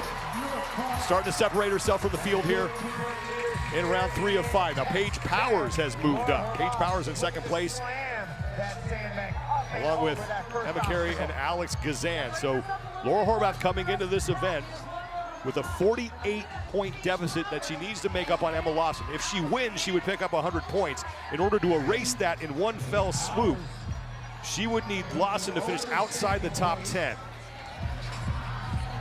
Horvath did place 6th at the Rogue Invitational in the goblet event. Our girl Emma Lawson, the leader there in the white sports bra, happened to take 1st. Horvath is up and over the final log, and now she will head back for round 4. Paige Powers just dropped the bag off her shoulder. She's got to hoist that thing back up. Horvath walking in between logs again. Behind her, bottom of your screen was Kazan, kind of lightly jogging. There is Emma Lawson, your overall leader, who right now sits in 5th place in this heat. You don't really think about it, Sean, but they essentially have to do almost a bar muscle up over each and every one of these logs to get up and over. So you're accumulating many reps between each of these rounds, 15. Laura Horvath is back to the rings for her 4th round of 7 muscle-ups at the 37 rep mark. She'll drop down and go back to bag number 4. You see a huge hip pop, leading with the hips, kicking the feet behind her to help elevate her to a lockout position on top of the rings. Again, the rings are hanging from a 20-foot rig, Rogue Zeus. And Laura Horvath is assaulting this test, and she is starting to really separate herself from the field. She has to, Sean. 48 points behind our leader, Emma Lawson. Starting to pick up the pace a little bit. Horvath is up and over, and remember, she's also trying to hold off Ariel Lowen, who is only 13 points back of her for 2nd place. And right now, Lowen sits in 3rd in this heat. Laura Horvath is about to lap Alexis Raptis. Alexis Raptis in the previous round could not get her last sandbag over the 5'5" log, and you see Alexis Raptis can't even clean the sandbag to her shoulder right now, Sean. Just blasted. Well, Raptis is the only other woman besides Horvath and Lawson to wear the leader's jersey, and Laura Horvath is now heading back for her 5th and final round as Emma Lawson has just started her sandbag portion of round 4. We knew this might happen. She was going to be better on the ring, Sean. However, she took 9th in ski bag, and Laura Horvath took 1st in that event. Laura Horvath has a history of doing very well here in the North Park in tests that involve just pure grunt work. Lawson is up and over the 2nd log. Horvath all by herself, 1st place. Alex Gazan is now just walking back to the rig to start her final round. She's got her eye on Horvath. Emma Lawson, 5'5", 140 pounds. We talked about Laura being 2 inches taller, 14 pounds heavier. When you're carrying odd objects over a tall object, that's significant. Well, Horvath, final muscle up, she's done, and now the weight of the bag will increase, 125 pounds, 56 kilos, and Laura Horvath is looking at yet another test win here at the CrossFit Games. She already has 3, including a win yesterday in the Olympic total. She and Emma Lawson, between the 2 of them, have won 5 of the 9 tests here so far. Alex Gazan with 1 ring muscle up to go behind her. Laura handling that red bag, no problem. This 2nd log here, 5 foot tall. Well, the good thing about having everybody out on the field at the same time, Horvath can take her time here. She does not need to hurry. But right behind her, Gazan, no problem getting that red bag over the log. Alex Gazan right now is in 2nd place, but she is over 1 of the 3 logs. Now Horvath over the final log. She's got to climb up and over and lug that bag across the finish line. And Horvath can't get a bar muscle up technique. So Horvath's got to get up and over any way she can, and she will. This should be no problem across the finish line as Laura Horvath looks to pick up her 4th test win, an inch closer to the top of the overall standings.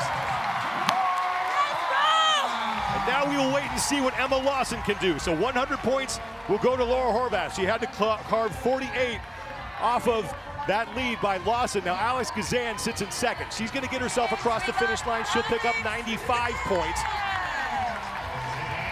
Gazan coming in 6th place overall, looking to punch into the top 5. So Ariel Lowen looks to be the next woman to finish. She's towards the top of your screen. Now Paige Powers is dead even with Emma Lawson. Lowen is on the left side of your screen, up and over. Lowen, 5 foot 3 inches tall. This log is 5'5", Sean. Here comes Emma Lawson, trying to put some pressure on Ariel Lowen. Lowen is already up and over. Lawson had to move a bag out of the way as Lowen's going to get across. So Lowen's going to take 3rd. Here comes Paige Powers in 4th. Now Emma Tall is going to finish, and here comes Emma Lawson. So Lawson is going to take 6th place. That's 75 points. So Laura Horvath carving 25 off of that 48-point lead. Lawson will still be your overall leader. Elisa Fuliano at the bottom of your screen, having some trouble with that bag over the final log. Here come Emma Carey, Katrin David's daughter, as well.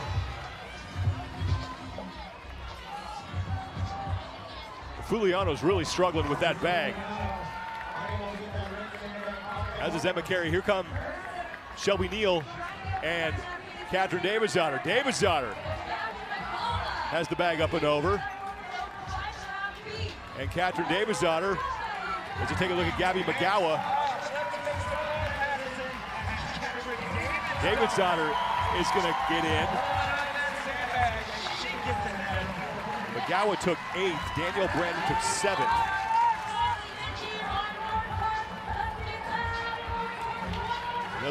Shelby Neal and Elisa Fuliano both still struggling with the bags. Karin Freyova is now in. Alexis Raptis just hoisted her bag up and over. Emma Carey is now across in a race with Annie Thoris' daughter. As you can just see the struggle here, that's Olivia Kerstetter, the youngest woman in the field at 17 years old. Now Raptis is in.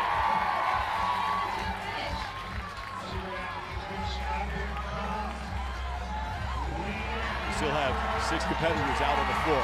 Shelby Neal and Elisa Fuliano have finally gotten their bags over. Neal is across. At the far end of the field, that was Emily Rolfe who just came in.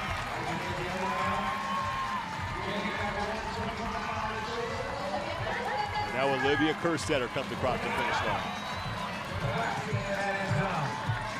There's Bethany Flores, who's going to be our last woman out on the field, but dealing with a lot of back issues this season. She has, and this is an odd object just compressing on that spine, Sean. She's not a tall athlete either, so she's just kind of handling it. She's got her belt around her waist, you know, as best as she possibly can. Let's not forget, this is test number 10. She's done 9 tests prior to this one. Bethany Flores will get across.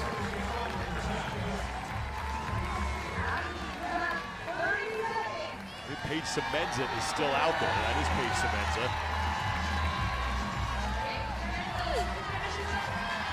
She will be the last one to finish. Semenza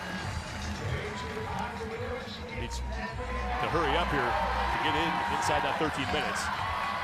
Up and over, and now less than 10 to go. She might make it.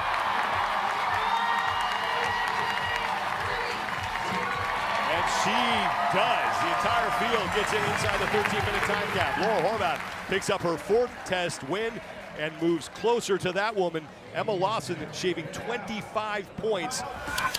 10 women on the competition floor for this second and final heat.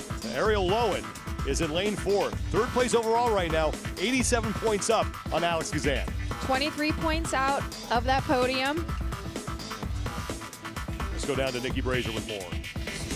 I had a chance to catch up with Ariel Lowen in the warm-up area back, and she said she normally does not pay attention to the leaderboard during competition, but she knows where she's at, and so she's going to give it her all and make a run for the podium. If she ends up keeping that 3rd place spot, she will be the 5th woman ever in CrossFit Games history to stand atop the podium as a mother.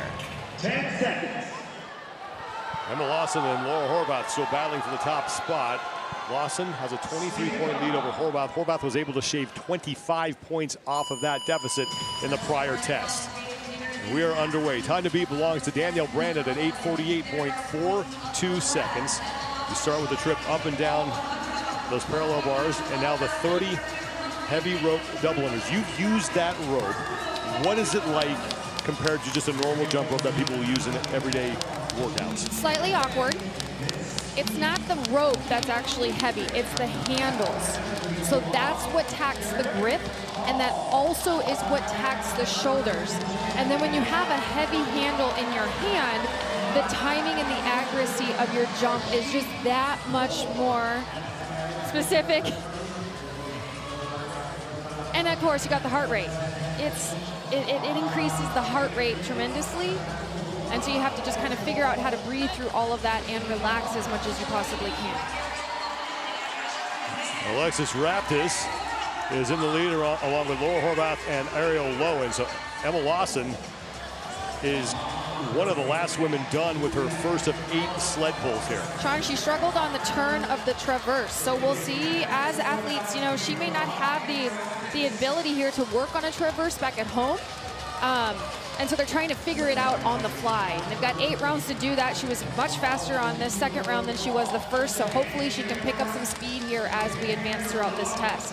Alexis Raptis is your leader right now in the heat, followed by Ariel Lowen and Laura Horvath. Lowen, Raptis, and Horvath all to their second sled pull. 290 pounds on that sled.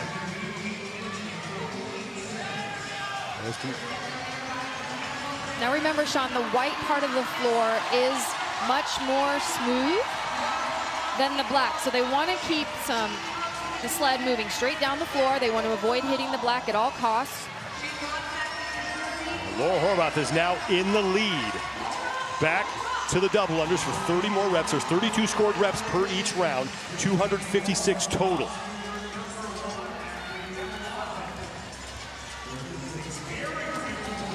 Laura Horvath in the green, middle of your screen, lane 6. Let's not forget she was a rock climber, Sean. Those forearms know how to handle grippy things. The heavy rope should not be a problem for her, and this hand-over-hand sled pull, I would say, is definitely one of those things in her wheelhouse. Emma in the white sports bra, middle of your screen there, our leader, red shorts, is in dead last, Sean, in this heat. She and Gabby McGowan are bringing up the rear here, but Laura Horvath is once again on the warpath here. Think about what she did last year, making the late charge to get herself onto the podium. She is dominating so far here on the final day to try to put herself on top of the podium. Past the 3-minute mark, timing is presented by G-Shock, the official watch of the NOBULL CrossFit Games. Horvath has just one sled pull remaining to close out her first set of 4. Then she'll run the rope back down the floor and hook up to the second and final sled. Unbroken set of double unders. You'll see Laura here, green sports bra, sitting down on the floor, middle of the screen, pulling the rope, hand over hand, knees tracking right over the toes as if it's a deadlift, right? You want to push through that platform. Now Horvath all by herself, working her way down the floor. She wants that white leader jersey, Sean. I can see the look in her eyes. She has been on an absolute mission today. Already has a test win under her belt earlier. As now Alex Gazan is going to be the second woman down the floor, followed by Ariel Lowen and Catherine Davidsdottir. Here's the thing, Alex Gazan, 87 points out, all right? Ariel Lowen coming down the floor in the blue tank top there, dragging her rope. Gymnastics background, so can take the traverse bar maybe a little bit faster than Gazan. But I think Gazan has a little bit more power on the sled, and she's been a little bit more efficient on the double under. We'll see how she does here on the traverse. Gazan trying to work her way onto the podium, but she's got to put some distance between herself and Ariel Lowen in order to chew into that 87-point deficit. Laura Horvath is back onto the sled as Emma Lawson is now just getting back. Lawson right now is in, I believe, 8th place in this heat. And if that continues, Laura Horvath will be your new overall leader heading into the 12th and final test. She's just not as fast on that turnaround. She's just, most girls, from what I've been seeing here on the floor, analyzing down at, you know, it's a boom, boom. It's one hand goes across and the other one meets it. And she's kind of hanging out on the end of the traverse bar for a second or two. And that's just more time and her tension. Her shoulders are fatigued. Her triceps are smoked. Her forearms are taxed. She's got to pick up the jump rope. Horvath back to the double unders now. Emma Lawson moving on, getting through those double unders.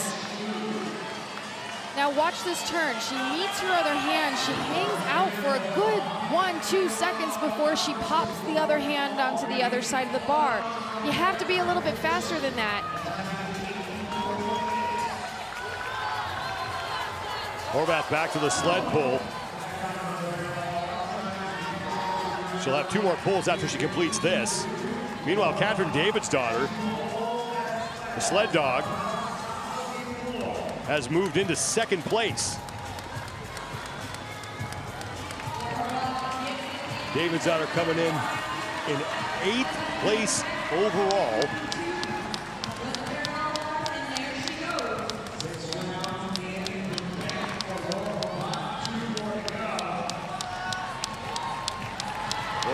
Meanwhile, in the background there in the all green is packed to the rope. And that's like the first rest I think I've seen her take. She is a full round ahead of Emma Lawson. So Laura Horvath looking like she's going to wear the white leader's jersey heading in to the 12th and final test. Laura Horvath there in the green sports bra, middle of your screen. Our leader looks so relaxed. Take a look at her shoulder position compared to Emma Lawson. Emma Lawson, you see with every jump, she's kind of lifting her shoulders tight, trying to get that heavy rope around and down twice underneath her feet. Laura just looked so cool, calm, and collected, breathing with each and every rep.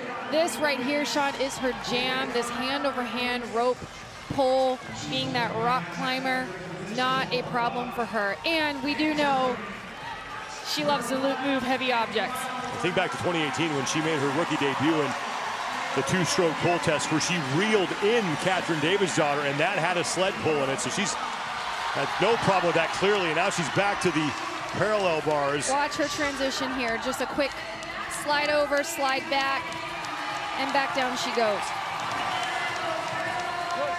Horvath back to the 30 double unders, 256 total score repetitions here. Alex Gazan is now fighting with Catherine Davidsdottir for 2nd place here in this heat. Emma Lawson with that 23-point lead over Horvath. That's going to disappear. Ariel Lowen trying to hold off Alex Gazan and Alexis Raptis for the 3rd and final spot on the podium. Emma Lawson, you know, this morning, those sandbags might have took a little bit more wind out of her sail than we think, Sean. Test number 10. Final sled pull here for Laura Horvath, and then one last parallel bar traverse.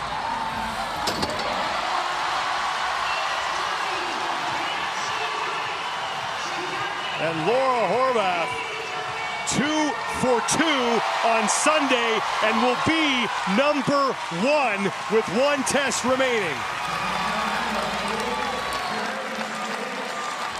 Perfectly executed. Alex Gazan has moved ahead of Ariel Lowen now for 2nd place. And we're starting to get into the point where times from the first heat are going to factor in. Danielle Brandon's time is now the 2nd best at 8:48.42 seconds. 9:18.73 is where Paige Powers sits in 3rd. So Gazan is now done. She's got to hurry if she wants to finish 3rd in this test. And she's going to get inside of Powers' time by about 2 seconds. So 9:16.53. Here's Catherine Davidsdottir as Emma Carey is across.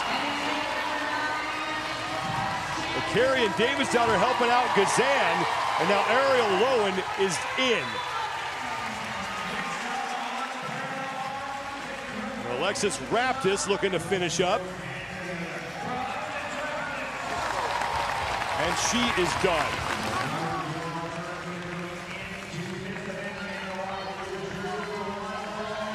Now Emma Lawson in the middle of your screen has finished her final sled pull.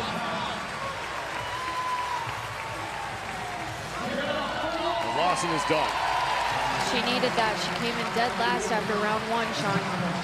Annie Thorisdottir, former 2-time champion, has competed in 3 different decades at the CrossFit Games, and every time I say that, it just still does not set in the magnitude of that achievement.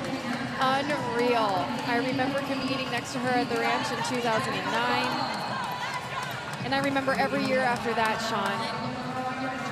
But the most impressive thing to me was now being a mom myself of 2. Was she, 8-9 months postpartum, and the epic moment that every CrossFitter, if they were here or watching in 2022, her snatch was the coolest thing to witness that night in the Coliseum here at the Alliant Energy Center in Madison, Wisconsin. Gabby McGowan is just about done, and you mentioned that we've had a lot of iconic moments here. We just saw one with Roman Krennikov, and that Annie Thorisdottir lift will certainly be one that people think about when they think about the time we've spent here at the Alliant Energy Center. Now, Annie Thorisdottir is going to finish up, and that leaves Emma Tall as the only woman left on the floor, and she only has one sled pull remaining.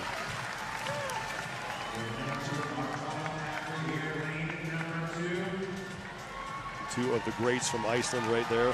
4 total championships between the two of them. And it was Annie Thorisdottir who actually inspired Catherine Davidsdottir to get into CrossFit after Davidsdottir saw what Annie was able to achieve in 2011 and 2012. That's the spirit of our community, Sean. We rally around each other, like-minded individuals, surrounded by great people who genuinely care. You saw that play out earlier if you watched Helena with Roman Krennikov. So Emma Tall is now done. And she's got to get across those parallel bars and over the finish.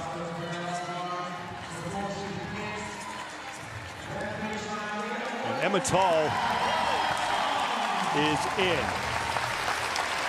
Laura Horvath picks up her second test win of the day. She'll earn 100 points. Second and final heat.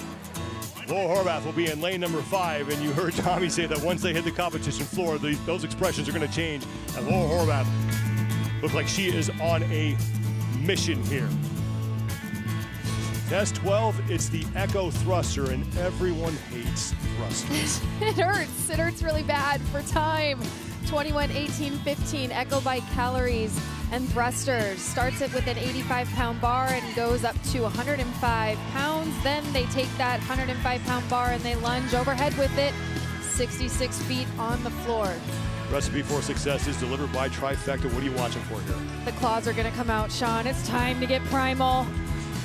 And if you want it, you got to go get it, man. It's up to you. Lay it out there. And there is Laura Horvath. Hope to be crowned fittest woman on earth. Emma Lawson can still catch her here in this final test. Lawson just 22 points out. Lowen, lane 4, 48 points out. 21 calories here on the bike. Keep your eye on the top of the screen. The leader's name in the heat will be on the far left. The number of reps or calories that athlete has completed will be in the white box. The number of all the other white boxes will indicate how far behind the leader that athlete is currently. This bike is beefy. This Rogue Echo bike takes legs, it takes arms, and it takes about 3 he-hoves, arms and legs, for even 1 calorie to tick on that bike. Right now, Emma Lawson on the right side is your leader. She's through 14 of those initial 21 calories. There are 119 total scored repetitions in this test, and Lawson's judge's hand is in the air first, signifying that she is just about done. Catherine Davidsdottir, a former 2-time champion, sits in second. Laura Horvath starting to gain a little ground right now as Davidsdottir is about half a calorie ahead of Emma Lawson. And Emma Lawson and Davidsdottir are off at the same time. And now here comes Laura Horvath. This is an 85-pound bar, Sean. A thruster is a squat below parallel, followed by a thrust and a press out, up, overhead. Now, Emma Lawson has a 22-point deficit she's got to make up on Laura Horvath, which means she would have to get a couple people between herself and Laura in order to make up that deficit in one test. And this is the final test. There is no tomorrow for Emma Lawson. Laura Horvath just needs to finish in 5th place or better, and there's nothing anybody else can do. And the time to beat is 7:22.25 seconds from Olivia Kerstetter. And you better believe the lady in the white sports bra there knows exactly what she needs to do to get on top of that podium today, Sean. Horvath and Davidsdottir. At the top of your screen is Catherine Davidsdottir to the bike. About the same time, 18 calories here. They got to get to the 60 rep mark. See Catherine Davidsdottir there in the blue sports bra, blue shorts, just kind of pushing down on those handles, pressing through the full foot on the pedal, breathing through it.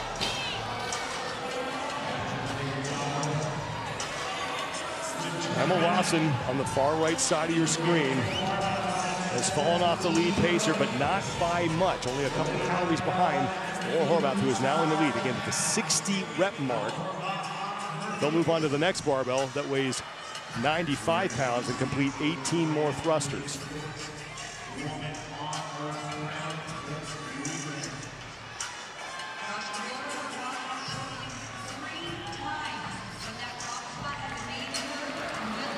Laura Horvath just about done now with those 18 calories. She has stood on the podium 3 times in her career, twice in second place, including her rookie year in 2018, and last year she put on a frantic charge on the final day to finish in 3rd place overall. She has already won the first 2 tests today, and now Emma Carey on the left side of your screen has moved into 2nd behind Laura Horvath. 18 thrusters, 95 pounds on this Rogue C70 bar, which is a shorter bar, so it compresses the weight, ultimately making it feel slightly heavier than a normal 35-pound women's bar would. It's a squat below parallel, followed by an aggressive thrust of the hips to finally press and lock the barbell up overhead. You talk about leg, you talk about hips, you talk about arms, you also talk about core. Core to extremity, a foundational movement here in CrossFit. And now Laura Horvath onto the bike for the final time. She's got 15 more calories to complete. Get your official 2023 NOBULL CrossFit Games gear and score a bonus gift with purchase. Scan the QR code to redeem and view terms and conditions. And let's not forget that Laura Horvath closed out day number 3 with a win. If she holds on to this, this could be 4 in a row. Sean, she won the pig chipper. She won the ski bag. She won the Oli total last night. She won the muscle up bag this morning. She won the parallel bar pull. Now, if you're wondering what the most consecutive wins for a woman is, it's Tia Toomey back in 2020 who won 5 straight.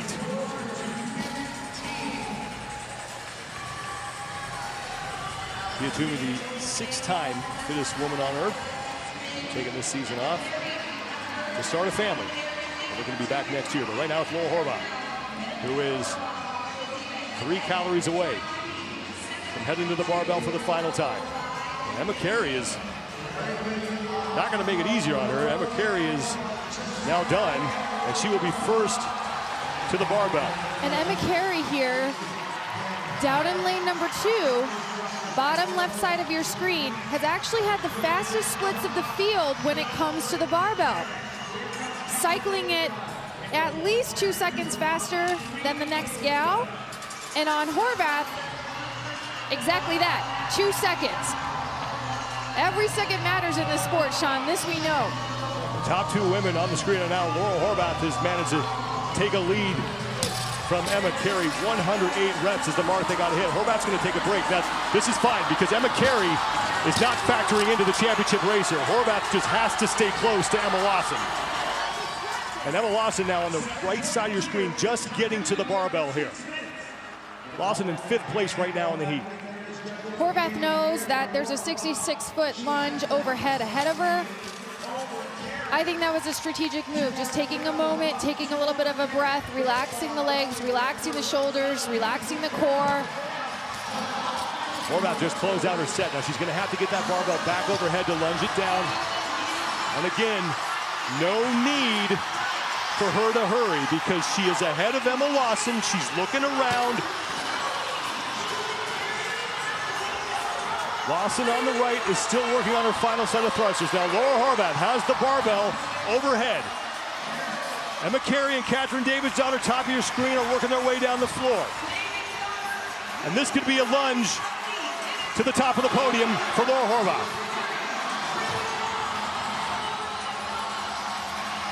Davidsdottir and Carey are fighting for the test win here, but Laura Horvath is starting to gain ground. And Gabby McGowan is out there as well.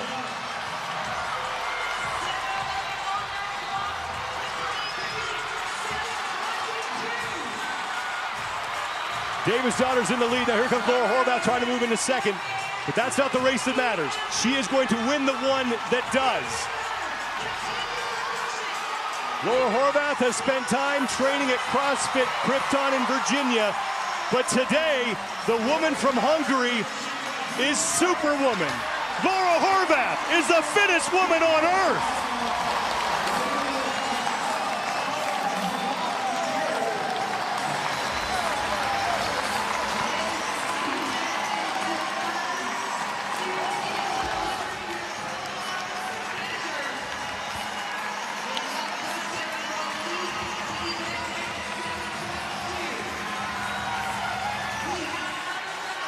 .741.20 seconds, good enough for third place in the heat, fourth in the test, and the top of the CrossFit Games podium. As the rest of the women are working on their final lunges here, as Danielle Brandon is across. Emma Lawson is in. She's looking to keep herself on the podium. Ariel Lowen is now done. She will probably wind up with a medal around her neck. Alexis Raptis, who at one point was the overall leader, is in. And Alex Kazan is the last woman out on the floor.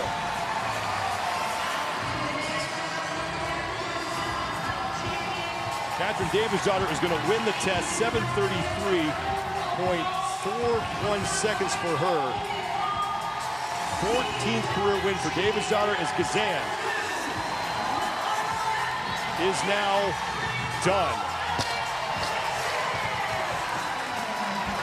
The search to find the fittest is over. And it's that woman, Laura Horvath. First time in her career.